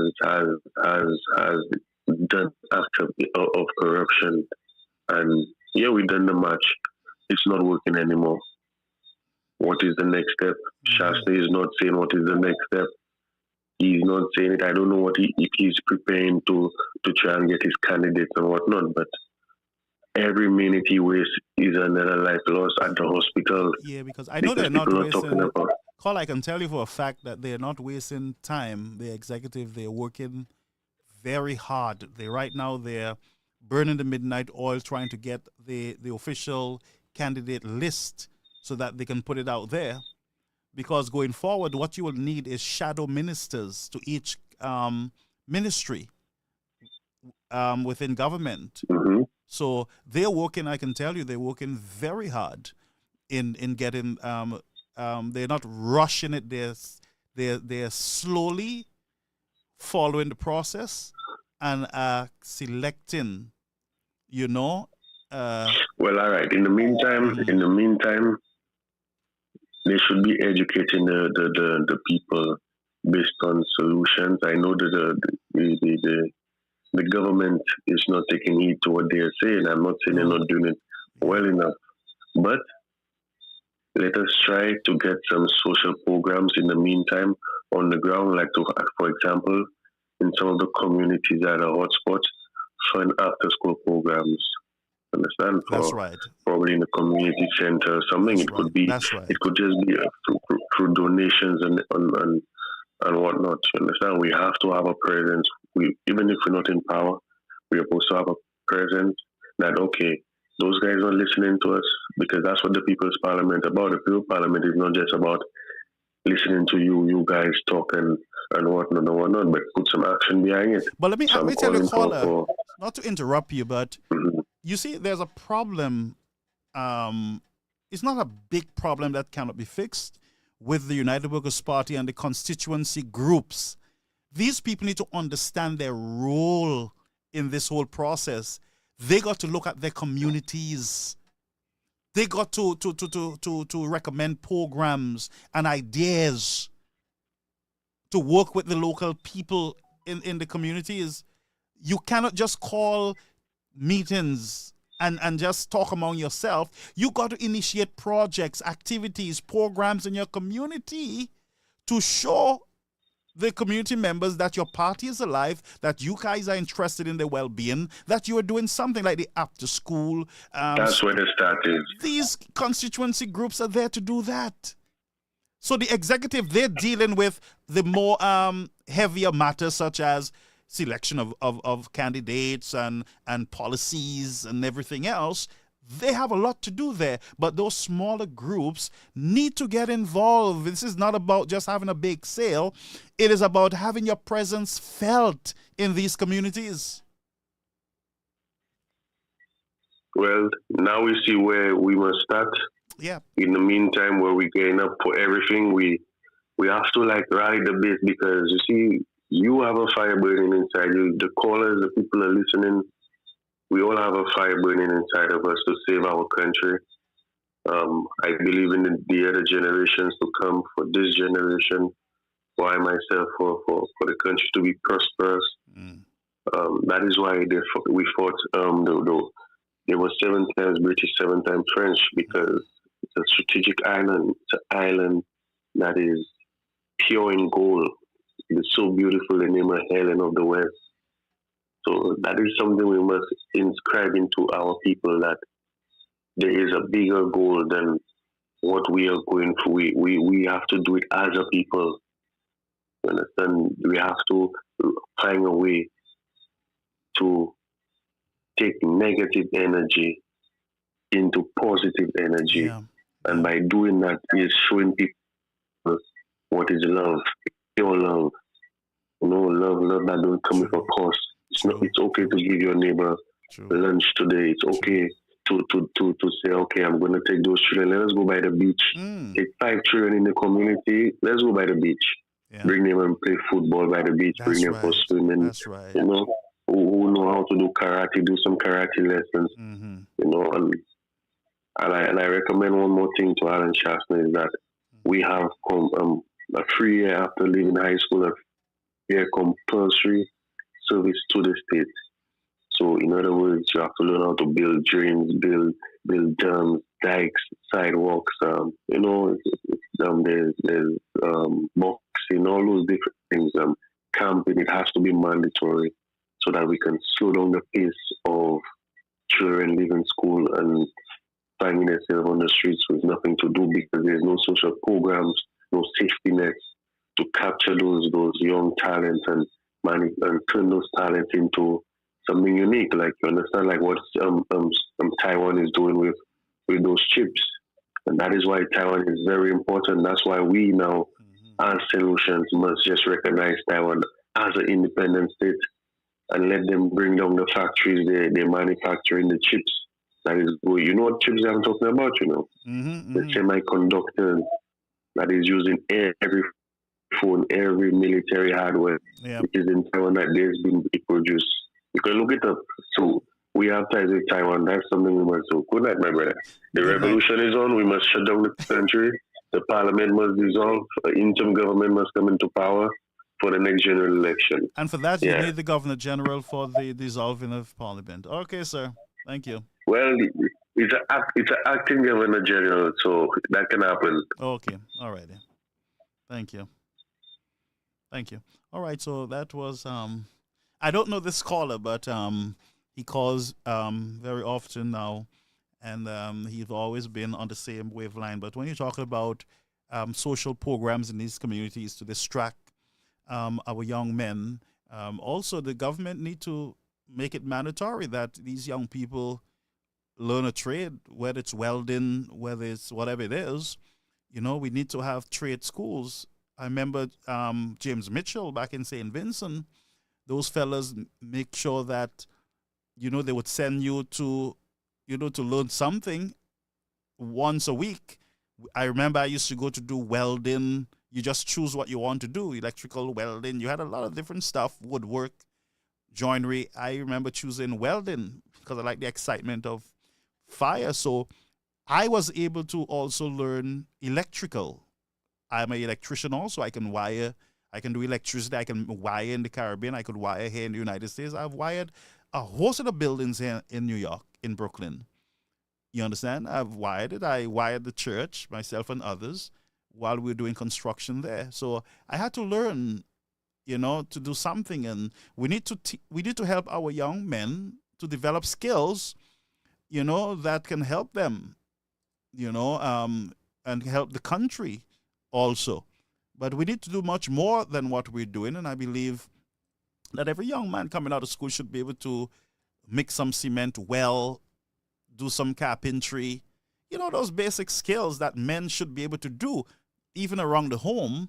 We cannot just have our boys just from school, they head to the block, they sit down, smoke, drink, and, you know, it's just not productive in our society. And we see that problem affecting us right now. But we need to look at the educational system and see how we can step up the game. But that's a good idea. But I challenge the Flabo caucuses or constituency groups you need to get involved in the community life. You need to have after school if you can. You have teachers, you have professionals among you, I am sure. And you can, you know, bring the young people together. You can have sports meet. You can sponsor sports meet. You can have activities in your community to help the young people. It's not always about just talking politics and cussing off each other and fundraising for the party and stuff. But we got to be able, as a party, to help our communities, whether we're in government or not. If we are serious about nation building, if we are serious about our love for the country, then we would not just be in our community because we want to win an election, but you will be there just because you want to be there for the people. You want better in your community. And that might be one of the failures in political parties. They raise a lot of money for campaign, but not enough money for social programs. And I say, whether you're in government or not, you can do a lot as a party. There's a lot of money going around. You have a lot of influence. You can bring sponsors to those young men in the communities. You can get football boots and ball, and you can get a lot of stuff. You guys can get it. Call you on the air, Caribbean American News Media. Hey, Catherine, good night, good night. Hey, good night, my brother. How are you? Hello? Good night, good night. Yeah, I'm good. I'm calling from Grenada. Oh, Grenada in the house. I'm speaking. Yes, that's right. I sit down here and I'm listening to your program and very interested. And I listen with some of the comments and it's very touching. But some of the it is worse up in St. Lucia, but we have the same kind of similar trend in Grenada with the administration. Well, even last week, about the 3 guys who escaped from prison and with the allegation with the 2 missing American citizens, take the people catamaran and end up in St. Vincent. Yeah, is it St. Lucia or St. Vincent that captured those boys? St. Vincent. Okay, good. St. Vincent. And then the administration, they are not saying anything. Then the police came out. The police said they're supposed to have a press conference. I think that was Thursday or Friday. They said they're supposed to have a press conference 11. Then when you're waiting for 11, they put out a release. They said they push it back to 3 o'clock. The people waiting, the public waiting for the press conference, they put out a release and said they postpone it. They put it up and they just put out a press release, and that was it. But what we're hearing today now, they put out another press release. They want to have another press conference tomorrow because the news making international news. Oh, what's going on there in Grenada? Making international news.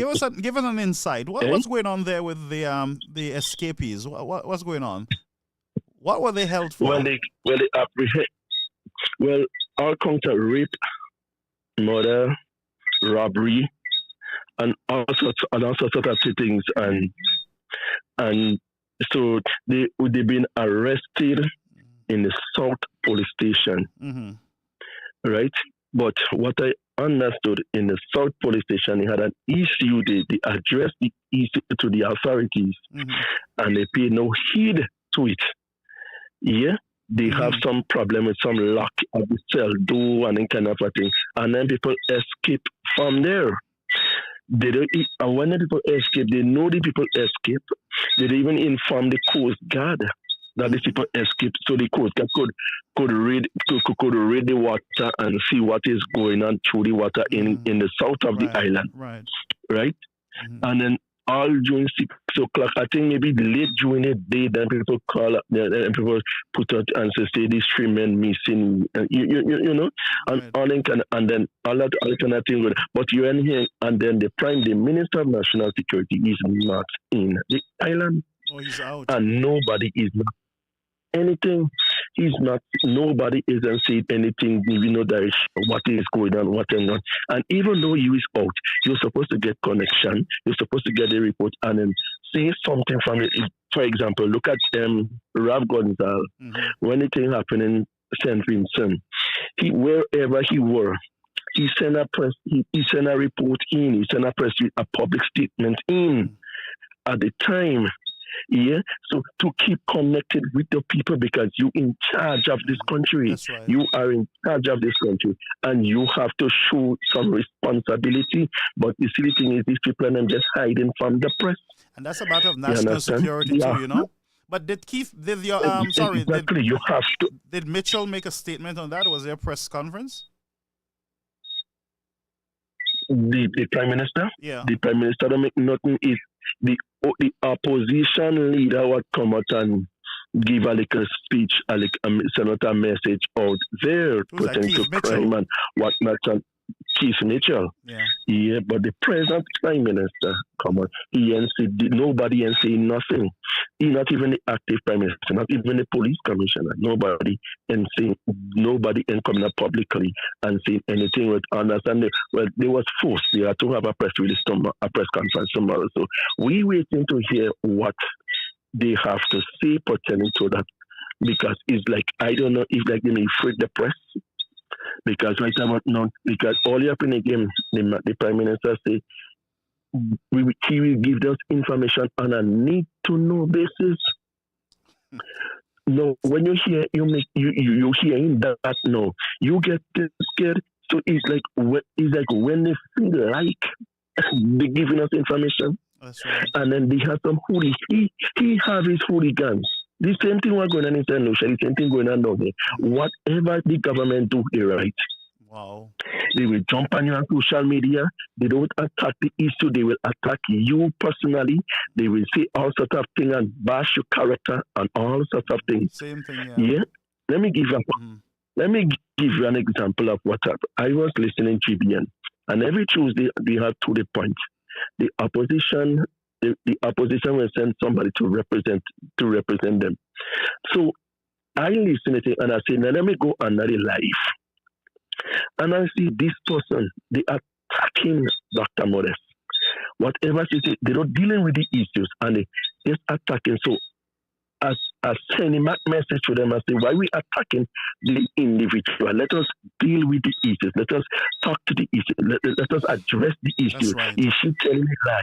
Is she she speaking the truth and kind of a thing? You know, the next Tuesday, I went back. I tried to see if I could get through with it to the point. You know, I was blocked. Oh, you were blocked on the I was blocked. Government Yes. Information Service? Not only Government Information Service and GBN, Grenada Broadcasting Network, television thing. GBN. You know, That's they have this program. That's government owned? Well, most of it is government owned, but it's, you know, they bring in news and everything like that. So you were censored. It's a statutory body, I think. Right, so you were censored. You were but I actually think blocked from communicating. Yeah, and the thing is, I subscribe to the program. So whenever it come like to the point, whatever the news come up, it will come directly on my phone. I will get a signal that program coming on. Mm-hmm. So I can't be missed. The Tuesday the program don't come on my phone. When I tried to connect, I was blocked. They blocked you, yeah. Just because same thing we see in St. I was Lucia. dealing with the issue. Yeah. See, I was dealing with the issues, and you see, they cannot take the issues. And the thing is, whenever you're talking to one of the NDC activists and them down here, they don't deal with the issue. They're trying to deal with you. They will try to belittle you. They don't stand up and deal with the issues and have a debate, have a discussion. And at the end of it all, they will mutual respect to one another. Mm-hmm. They will disrespect you and belittle you individually. And that is not right. And what again is like the same thing in St. Lucia. That is not right. Yeah, respect an individual. They attack your family. They attack your family, they attack everything. Your very dog. Same thing down here. Same thing down here. They will go on your life. They will go on your life and they will attack you. They will attack. Watch. Let me give you an example. I was working on bus, conducting a bus at that time. Yeah, and the bus driver I was working with, we went on the airport to pick up some people. He was on a hire. When we reached in Happy Hill, with Dr. Mitchell was the Prime Minister at that time. When we reached in Happy Hill, where he's in his constituency, the lady who we went and picked up on the airport, one of the ladies put her head in the conductor window. And then he reached to Happy Hill with the gap where Dr. Mitchell was going, where his residence is. Keep Mitchell, you! And keep Mitchell, you dirty! Or I don't know what will come out in the midst of it. I mean, he's a Christian, so I wouldn't say this kind of a nastiness. That's right. And I sit in there and I say, no, that woman have to be crazy. What the Prime Minister do that woman? She have to put on her head just because she's NDC and she don't like the man. So but most of them in the bus support NDC, including the driver. So they have a little discussion going up and the driver say, talk to him, meaning talk to me because I support NNP. So one of the passengers in the bus say, let's go down good. She said, hey, Clive, you supporting NNP? So you're stupid too? I look at the woman.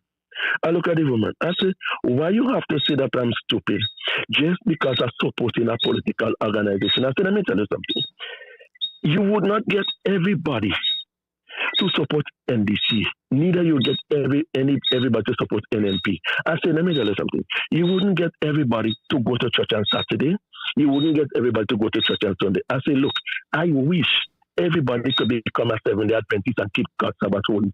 But everybody will not become a Seventh-day Adventist. Oh, you're a Seventh-day Adventist? Of course. So you're my brother. You're my brother. Of course. Of course. I just didn't want to tell you nothing all the time. You're going to tell me, man. How I get to know that you are Seventh-day Adventist. I was listening to your program and you had a inspiration program. Okay. And the hymns, the number of the hymns he was calling, I said, no, Isaac Chorister.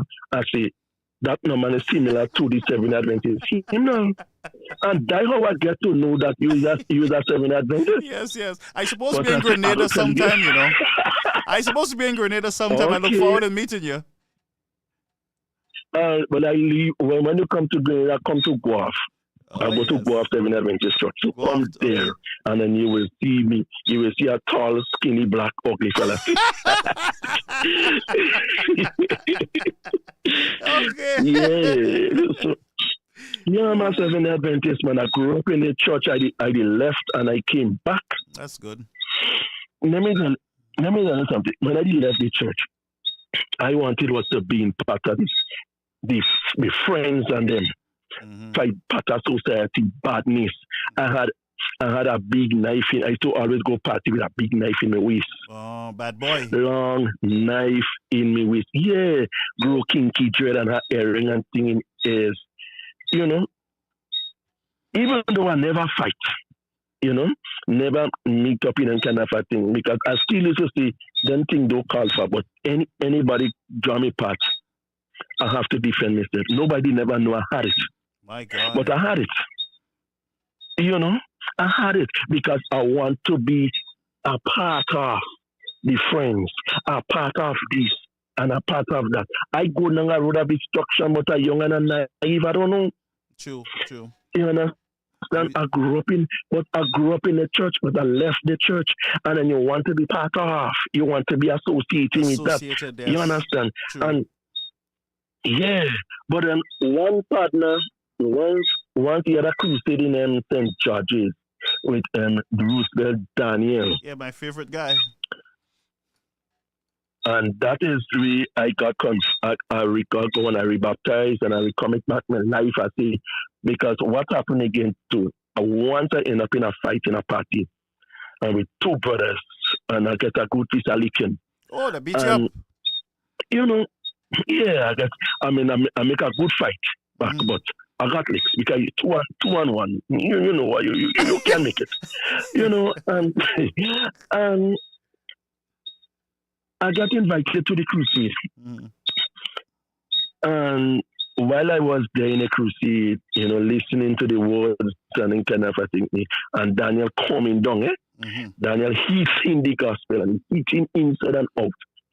And one Friday night, all the time I used to sit inside of the tent.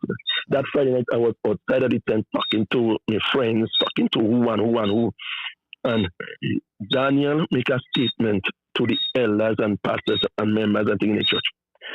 Go out there and see who encouraged somebody to give their life to the Lord. And a good partner of mine, he died now, they call him Gordon Smith. We grew up in the same community. He come to me and say, Clive, come back to church, but come back and change your life. Give your life to Christ. Give your life to Christ. And then when I think back, I say, that good thing he tell me that. But when I think back, I say, by what? Yeah, St. Mark's Day coming up, Fisherman Birthday coming up, the Carnival coming up. And I had to miss all that as a garden by no. He said, yes, Clive, no. Then a text come in my mind. Today, the text just literally come in my mind. Today is the day of salvation. Don't harden your heart, Clive. He said, Clive, you want me coming in the back with you to give your name? I said, Gordon, today is the day of salvation. Let me to harden my heart. And I went and I gave my life to, I went and I signed up for baptism. I didn't tell my parents and them nothing. My grandparents, I was living with my grandparents at that time. I didn't tell them nothing. packed my bag and everything the next day. They asked me, Clive, where you going? I said, I'm just going to drop something down here to come back. And when I reached, I went by the road to go and wait for the bus. Some friends of mine tell me, Clive, you going to get baptized? Because they know the kind of person that I am. Clive, but you wouldn't keep up that. But Clive, no, even when I board in the bus, a good friend of mine, Clive, I know, but Clive, I come back on the bus. I didn't study her. I say, all the way. I did not study her. I went to get baptized. When I reached back home, the news reached home before me. Wow. Everybody congratulate me and everything. But me outside friends and tell me, but I won't keep up that. 29, I give you 3 weeks, 4 weeks. I didn't need church 20-something years. Since Amen. Well, we always give you time to leave, but you keep holding on. Exactly. Yeah. Of course, I will hold on. Yeah, and even though I'm not perfect, but I'm holding on, and listen, I will encourage people to hold on. You are good enough for God, so you keep on, keep fighting. Keep speaking on the issues. And of course. Thank you for being part of the Caribbean American News Experience. We look forward to hearing your voice again. Yeah. You stay safe, and I thank God you do not have knives anymore. I will try my best. All right, brother. We love you here on the platform. All right. Thank you. All right. Right. Well, I will continue calling more regular. All right. Appreciate it. Anytime you want. Yes. Okay. Right. Okay. Have a good night. Thank you, my brother. Okay. All right. So that was our friend Clive there in Grenada. We give him enough time. Our Grenadian brethren, we love them. All right. Good. So, Lucian Zaki Gafetla. Yeah. But like I told you, I just got earlier while we were on the platform, I got some information there of some false information that was sent to an individual who is making a mess of this thing, and I'm not going to play any games. I've been a nice boy enough, and I know sometimes you bear, and some people say, well, you're supposed to be a Christian and take it all. No, at times you get to correct for the records. You need to expose these evildoers. You got to expose them and allow righteousness to take root in the land. There are a lot of unrighteousness that are luring around us. And sometimes because of party support and everything, we support it as our party guys, our party lady. Let them go ahead with the nastiness. But there are times we got to just, and I'm not here, I tell you the truth. The honest truth is I'm not here for no entertainment. I have fun when I'm here with you. I'm not here for no games and no sports. I'm not here to look for no wife. I have one. I'm not here to look for no children. I have my daughter. I'm not here to look for nothing. So I ain't tied to nothing, which means that I can speak how I want and when I want. And by the way, I am protected by freedom of expression, and that is exactly what I will use, my freedom of expression.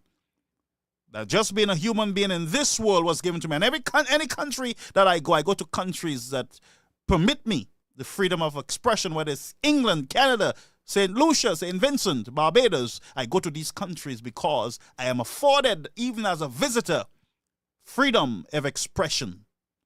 Therefore, I have no ties that binds.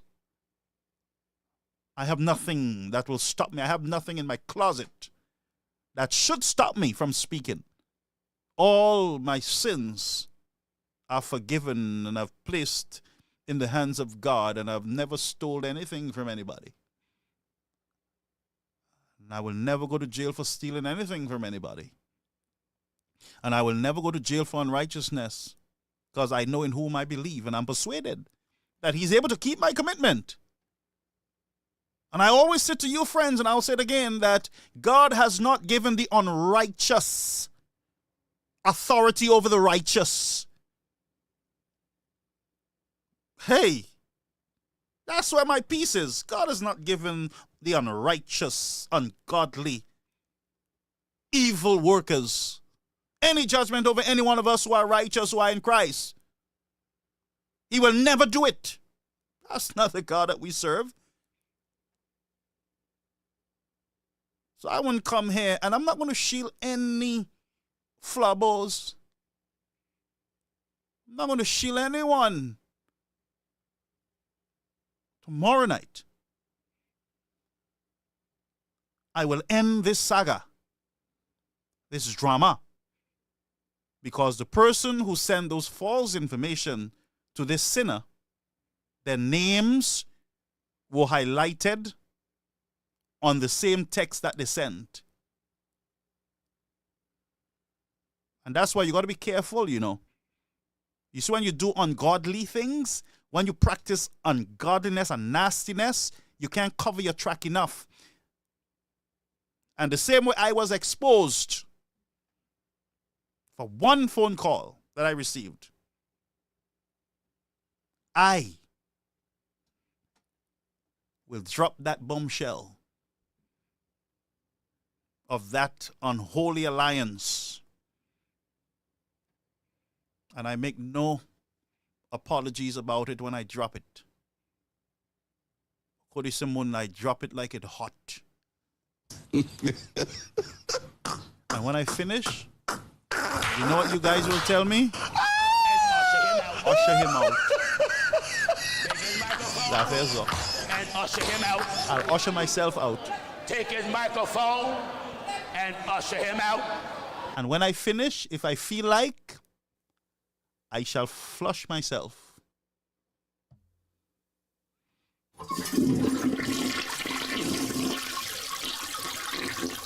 I wouldn't wait for you all to do it. You know why? Because I know all that I deserve. I know all the buttons that I need to press on myself. But what I will not do anymore is to shield, to cover, or to encourage anyone from crossing that line that should not be crossed. Period. And I endorse what I just said. And I dare you to come with your unholy alliance, especially to individuals who have been damn good to you. You should be ashamed of yourself. Should be ashamed. Well, you thought that they would not expose you, they wouldn't send your names to others? That's what you thought? These people are unholy. They have no ounce of Jesus in them. They don't want him. They reject him. Any individual who tie themselves to Satan himself have rejected our God. The Bible tells me I should have no dealings with the unfruitful work of darkness, but I should reprove them and expose them because they are not of his. They have gone into some dark and into some slippery places where they will never return. So for me to come here and allow some of you Obia people, dirty hands and dirty hearts, with criminal intent, to stop me from speaking here, to throw all your garbage, to silence me in subjection, it ain't going to happen. And you know what is going to happen when I'm finished? And usher him out. Usher him out. Take his Yes. microphone Usher him and out. usher him out. Take his microphone and usher him out. Take his microphone. Just a minute. Hello. Just a minute. Take his microphone. Usher him out. Take his microphone. Hey, let me tell y'all something about and me. usher him out. Take his microphone. Double na usher come when. Pariko. I'll usher myself just to a place say to usher people out. Double la. Where? Mama systems out. Where my you usher mo la? Mama. Listen. I know how to disfellowship myself, you know. Ain't nothing new to me. I know how to walk through doors. And seeing that I am confessing my sins tonight. While I'm at it, let me tell you something that I did. When I was younger in Dennery, within a tifam with a kota tel magon there. But the guy more potifisa, ite bon. Ite nice. Ite belle. A belle ti madam. With a kota tel ma. With the guy marché from Dennery to Grand River. Non-stop. Non-stop flight. Ek le mwen moute mon la. Le pou mwen viye. Mwen pe zobi. Mwen pe gos. Mwen boshi mwen ka table. De le ma hen transport money pou marché from back to Dennery mwen de ka fay because mwen koto fam la. Ek tan sa ki fet. Mwen ha do these are. Mwen sa this fellowship come mwen sa open the door and take the mic away from him and usher him out. And mwen sa flush come mwen connect manye pou fay because mwen sa Christian. Mwen honest. And I know when to draw the line. I don't play with God. I don't even allow him to put his wrath on me. I fix myself quickly because it's a terrible thing to fall into his wrath. So, as you famla mo hen a kut a ti bagay. Y'all know what I'm talking about. Mo hen a ti bagay usav. Maje me hen bagay ko ek bagay la te do. Mwen vi akor, mwen marché from Dennery. Mwen moute mon la. Mwen hen pli. So, y'all don't pretend like y'all know what I'm saying. Bagay fet, mwen hen a kout moun hen a kout moun, ek bagay fet. Ek mwen te 7 days. Mwen te l'eglise ka chate, ka try menager zi dong every Sabbath. Ek le mwen we that hour, bodye pable mwen fè sa. Ou ka hen a TVs, ek ou vle ale l'eglise ka chate, ek ou kwe bodye pa ave ou. Ek a jou mwen di paste ya. Gasa, pastor. Mwen hen a TVs. Ek I do. Mwen ne pou resign tout office mwen because masa serve bodye ek nevis at the same time. Si mama e. Zo sav, ouwe zo bon. De ban hypocrite.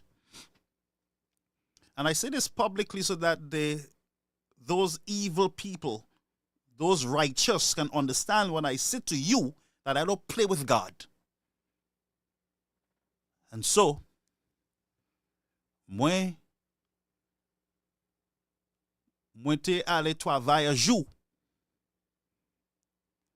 Ek ti madame la kriye mwen. Ek I di, hi Gav, how are you?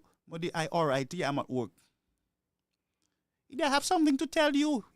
You sitting down? I said, no. But talk. I di mwen gossy. Mwen di no. I di yes. I say, how you know? Mwen te ale doctor. Gasa tout kom mwen ka gate mwen tablet tell me. I never forget, I was in the kitchen at Brinks. Fama di mwen gasa mwen go bude. Budi bote sa na ife. Ek ma boy wam. A book bon mwen, partner mwen, ni a shot bounty ka boy. Gasa mwen pwe bounty from book la, mwen boy whole bounty a sa glo sa, imagine mwen boy ou sa va la vi mwen. Mwen boy bounty jou sa.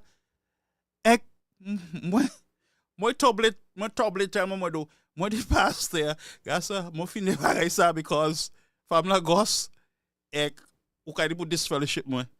Pastor di mwen gasa, how you know is your child? Kouman ye ou connect sa ou? Il me gasa, just pela, pa denye, ou sa gos moun, pa denye gasa. Mwen di gasa, mwen di pastor se sa mwen, mwen ki fè, mwen fè vis. Se mwen ki fè, mwen sav. Because mwen di gasa ti kom mwen malad, so se mwen.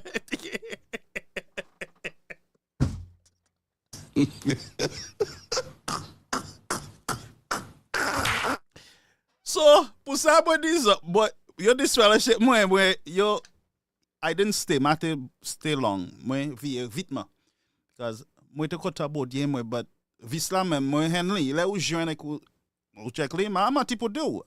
As a man of God, we got to speak the truth. Don't make people believe that you're all holy and you're better than you this and you all that. No, you got to speak the truth. And that's what the Bible says. You speak the truth and you cause it what it may. Ek, yo disfellowship moi.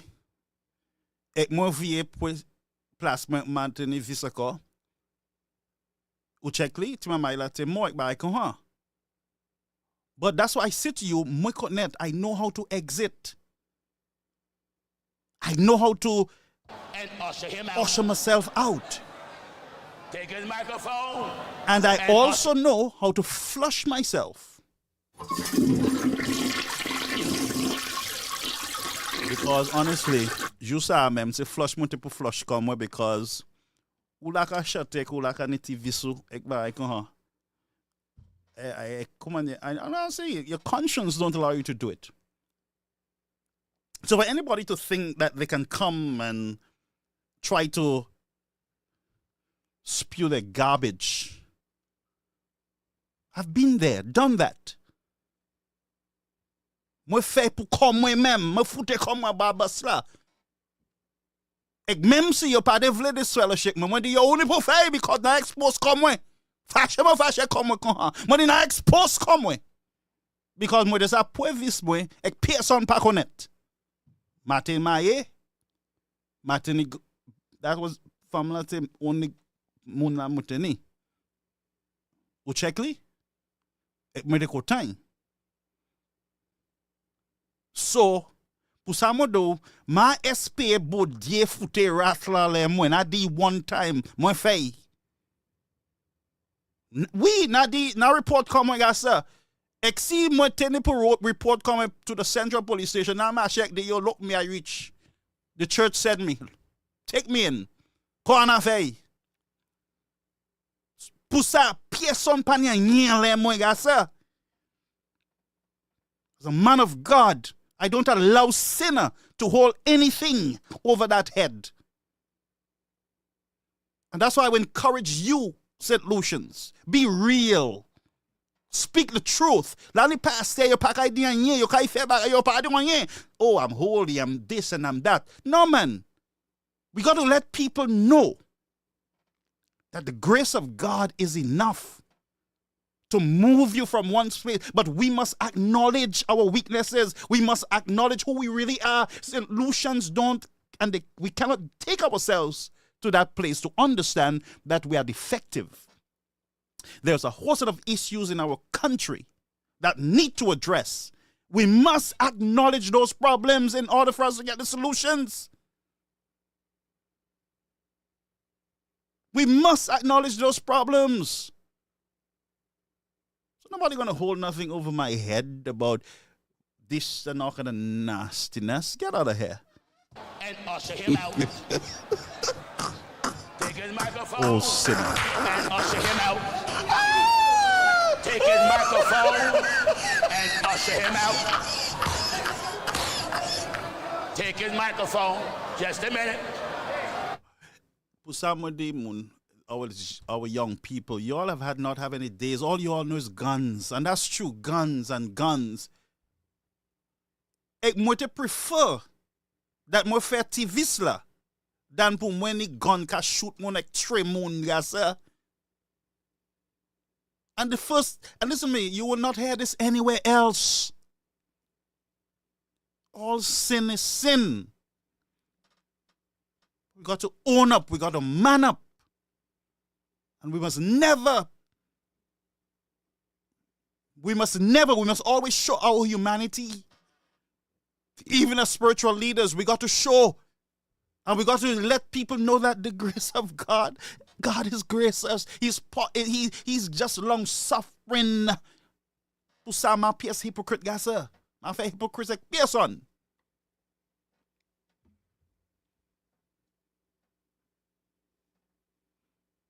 I know who God is and what he has done for me. I also know what he can do for our young people in the country. I also know what he can do for parents. I also know what he can do for governments, believe it or not. And I know that if my people who are called by my name would humble themselves and seek my face, that God will heal the land. My land was healed when I report myself, when I ask them to disfellowship me. My land was healed. My mind was healed. I had nothing on my conscience then. And I wasn't afraid of the consequences from God.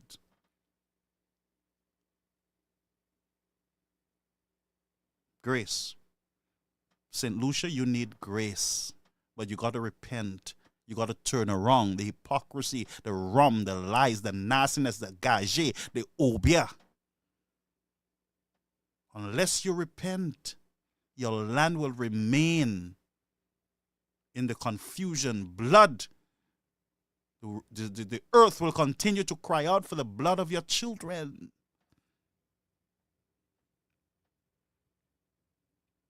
And before I go, I will tell you that there are some parents who have to go back to the same Obia man and ask the Obia man to stop the nonsense that they did. Some will have to go dig up the piece of cloth or the panty or whatever piece of hair. They got to go in the cemetery, dig it up. They have to go on the tree, dig it up. A lot of repentance needed in the land. A lot of undoing needed in the land for healing. You can call for all policies, but if the hearts of the people are constantly evil and their imagination have gone so evil, just like in the days of Sodom and Gomorrah, where the entire country was destroyed because everybody was wise in their own ways. And that's why I give you my experience. We must acknowledge that we are messed up. And the sooner is the better, because our young people's blood is demanded. The blood of our young people it's on high demand. Do you not understand that, St. Lucia? The blood of our children is required.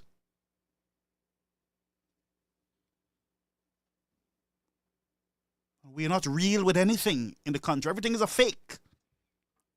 Everything is a mirage. We prefer lies. We prefer a lie than the truth. We prefer entertainment and gossip over the truth. And the sooner I said, and I'm saying it again, the sooner we realize that God is waiting for us to be real with ourselves, not with him. He know who we are. Listen to me, the man know who we are. He doesn't sleep or slumber. But he's waiting for us to be real with ourselves. And the sooner is the better for the healing of the land. And he's not waiting on no politician. He's waiting on you, the ordinary people, because he has his hands on the politicians. And he himself said that he hates injustice, and and that's why I warn politicians when it comes to taxes and putting burdens on the people in the country. You got to be careful, because God don't like it. He stands out and he stands up and he says, I will stand out for justice on behalf of the poor. He says, any man who oppress the poor, I will deal with them. And who don't like the truth, that's your problem, not mine. You would be wise to do what I did and usher yourself out. Usher him out. Take his microphone and usher him out. Take his microphone and usher him out. Why is me? Mwen pas ap wèm Maje Betty sa. Anyway, now that I tell you all my business, double miss here. Y'all go and sleep. We had a good run, and I am happy that I was able to come out and speak from my heart, so that you would not come here and think that, because I grew up in church, that I don't know what you go through. I don't know what happened in our communities. And I showed you tonight how I found out that bomb was real. The lady came under the tent that night with the guy.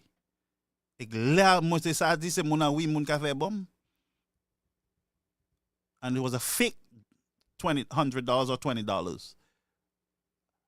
A paper, you know, from Shilling Oil, the Shilling Oil box, you know, there's this paper in it. That's what the fella gave the woman in the night. Eka di anu fe bom, eka vin a ba tent la pou fe bom la. All that glitters. It ain't money. And it's surely a goal. So watch your bread, Lucian. If you listen to me, you'll be wise to listen to what I just said to you. Eh? Yeah, and stay away from noise, the pollution of noise. Stay away from it. Get you sick. Get you bitter. Get you angry. If you stay on this platform, your spirit will be always lifted. Be lifted. We ain't no drama. This is the cool one. Ain't no drama here. We stay on the issues. The lenuka futo teammate. But it's not that bad. You can deal with it after. Anyway, Marfini, let me read some of the comments, and I go ahead and do something for my daughter. All right? She want me to help her do something with her homework. So before the people come and say that I neglected my daughter, I go and help her with her homework. All right, Lucian, watch your bread. Don't watch mine. My bread in the oven, baking already. Feza. Watch your business. Mind your own business. So, pani retirement, so pani anye, pani health care, pani shime. Exoka veza vemwe. Money have when my truth bagay messy body. Thank you, Jesus. I can choose which road I want. If I want a bad road, I can find one in New York. If I want a good one, I can stay on the good one. If I need to go to Brooklyn for healthcare, I can go. If I want to go to Manhattan, if I want to go to Long Island, if I want to go to England, whatever it is. So affairs, mis affairs, pani healthcare, pani shime, pani anye, mes affairs, mes okave. It's all bon. You all good distracting yourselves from the real issues. Monkey issue, a bell number, monkey issue. Anyway, let me stop giving people maypui. Let's go back to greeting our people as we leave. All right, folks, I love you. I just played it wrong. Gregory Charles. Gregory Charles says some came to UW to milk our supporters. Hey, mama pani milk. Huh? Manny cow is here. Manny Beth. I lactose intolerance. Somebody. I can't drink milk, so I don't buy the cow.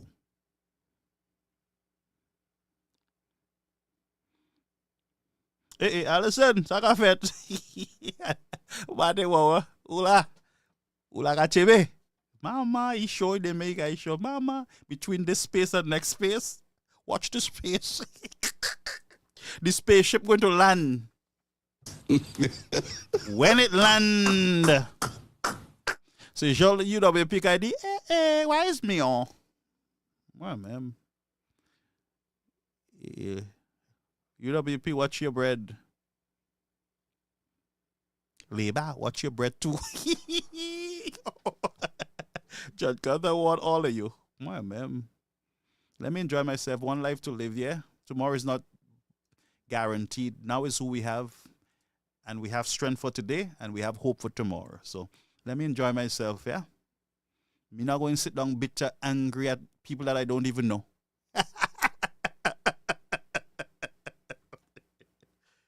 I know we shutting down Facebook tomorrow. I can tell you. Somebody not getting paid tomorrow.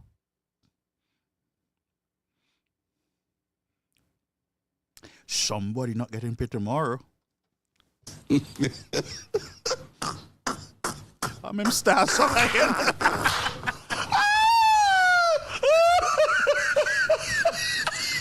Hey, thanks for the stars. Thanks for the stars.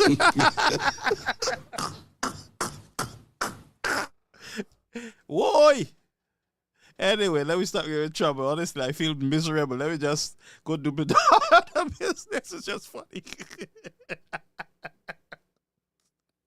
God, Lord, you just give me a happiness, yeah? Ça tet mo kisho, tet lot book la kisho. Informant la, tet li kisho ba sa mwen. Moi foute comme un babos la. Avant yo faire research, yo moi flash comme moi. Too late.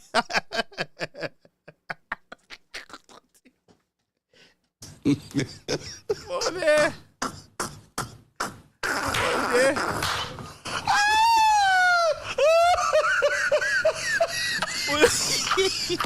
Ou je me fè moun fè sou sel lè kwa yo. Ek lè yo fini gani moun diye se moun ki la.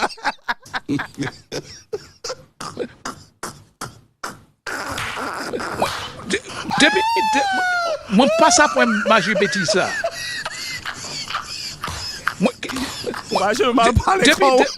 Mwen pas apwen maji beti sa.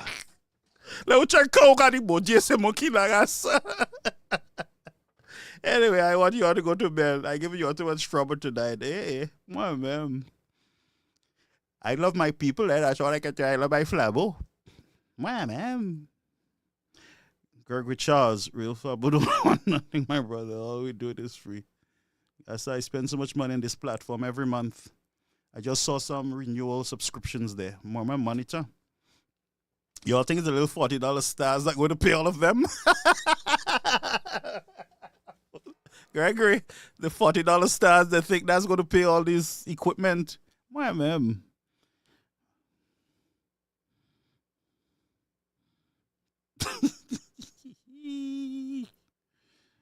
Lord, put a hand, oh. I want trouble, oh. I want war, oh. These Africans, I love them. Okay, I ain't reading no more of y'all things. Y'all will make me be here all night. J'aurais fait mon déparler. Moi-même. Wise me. Let me go and spend time with my family. Maybe watch a movie after I hang up, after I fold all the clothes.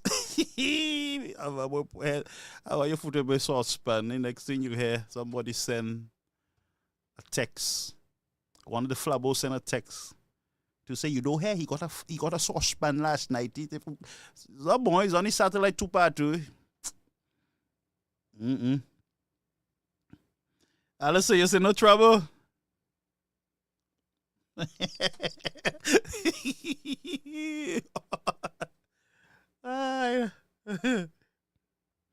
Sylvia, good night. Oh, I hear my daughter footsteps, so she might be heading to the studio soon.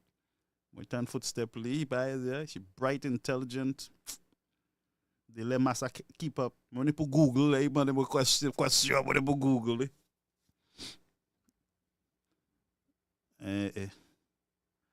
Okay, folks. So yeah, so let's see you at another broadcast, folks. Good night. God bless all of you, and look forward to our show tomorrow. Let's see what the space brings, folks. I move by the Spirit. If the Spirit of God sit to me, calm down, rethink it, or move forward. That's how I move. All right. The steps of a righteous man, it is ordered by God. I allow him to order my steps. When I take things in my hands, I make a mess, and I've learned that the hard way. But when I rely on him for guidance, friends, it is always okay. All right? Continue to pray for me as I pray for you. All right? Keep my family in prayer. Keep my platform in prayer. And I keep you and your family in prayer. I pray, God, that he watch over you and that he keep you safe tonight, even as you sleep. May no harm come before you. May every evil weapon that is formed against you never prosper. And may tongues that rises up against you in judgment shall be condemned to the honor and glory of God the Father. May he spread a table before you in the presence of your enemies. May your cup run over. Surely goodness and mercy shall follow you all the days of your life. May you dwell in God's presence forever and forever. May the Lord watch over you and me as we depart one from the other. God, I pray, Lord, that you allow angels to encamp around your children even as they sleep, God. There are evil men out there, evil women, whose intentions are not pure, are not clean. Oh, God, I ask that you visit them. Give them a visitation even tonight, God. Expose the kingdom of darkness, God. May every dark thing be exposed, every evil plan of the wicked one be send right back to sender, God. Father, we will stand by and see your salvation. In Jesus' name, amen. Folks, good night and goodbye. My daughter is just coming down. Okay, goodbye, everybody. Bye-bye. What happened? I still need to do the thing for you? Okay. I think upstairs. I'll come. All right, folks. Well, let me go. If I get a clapper.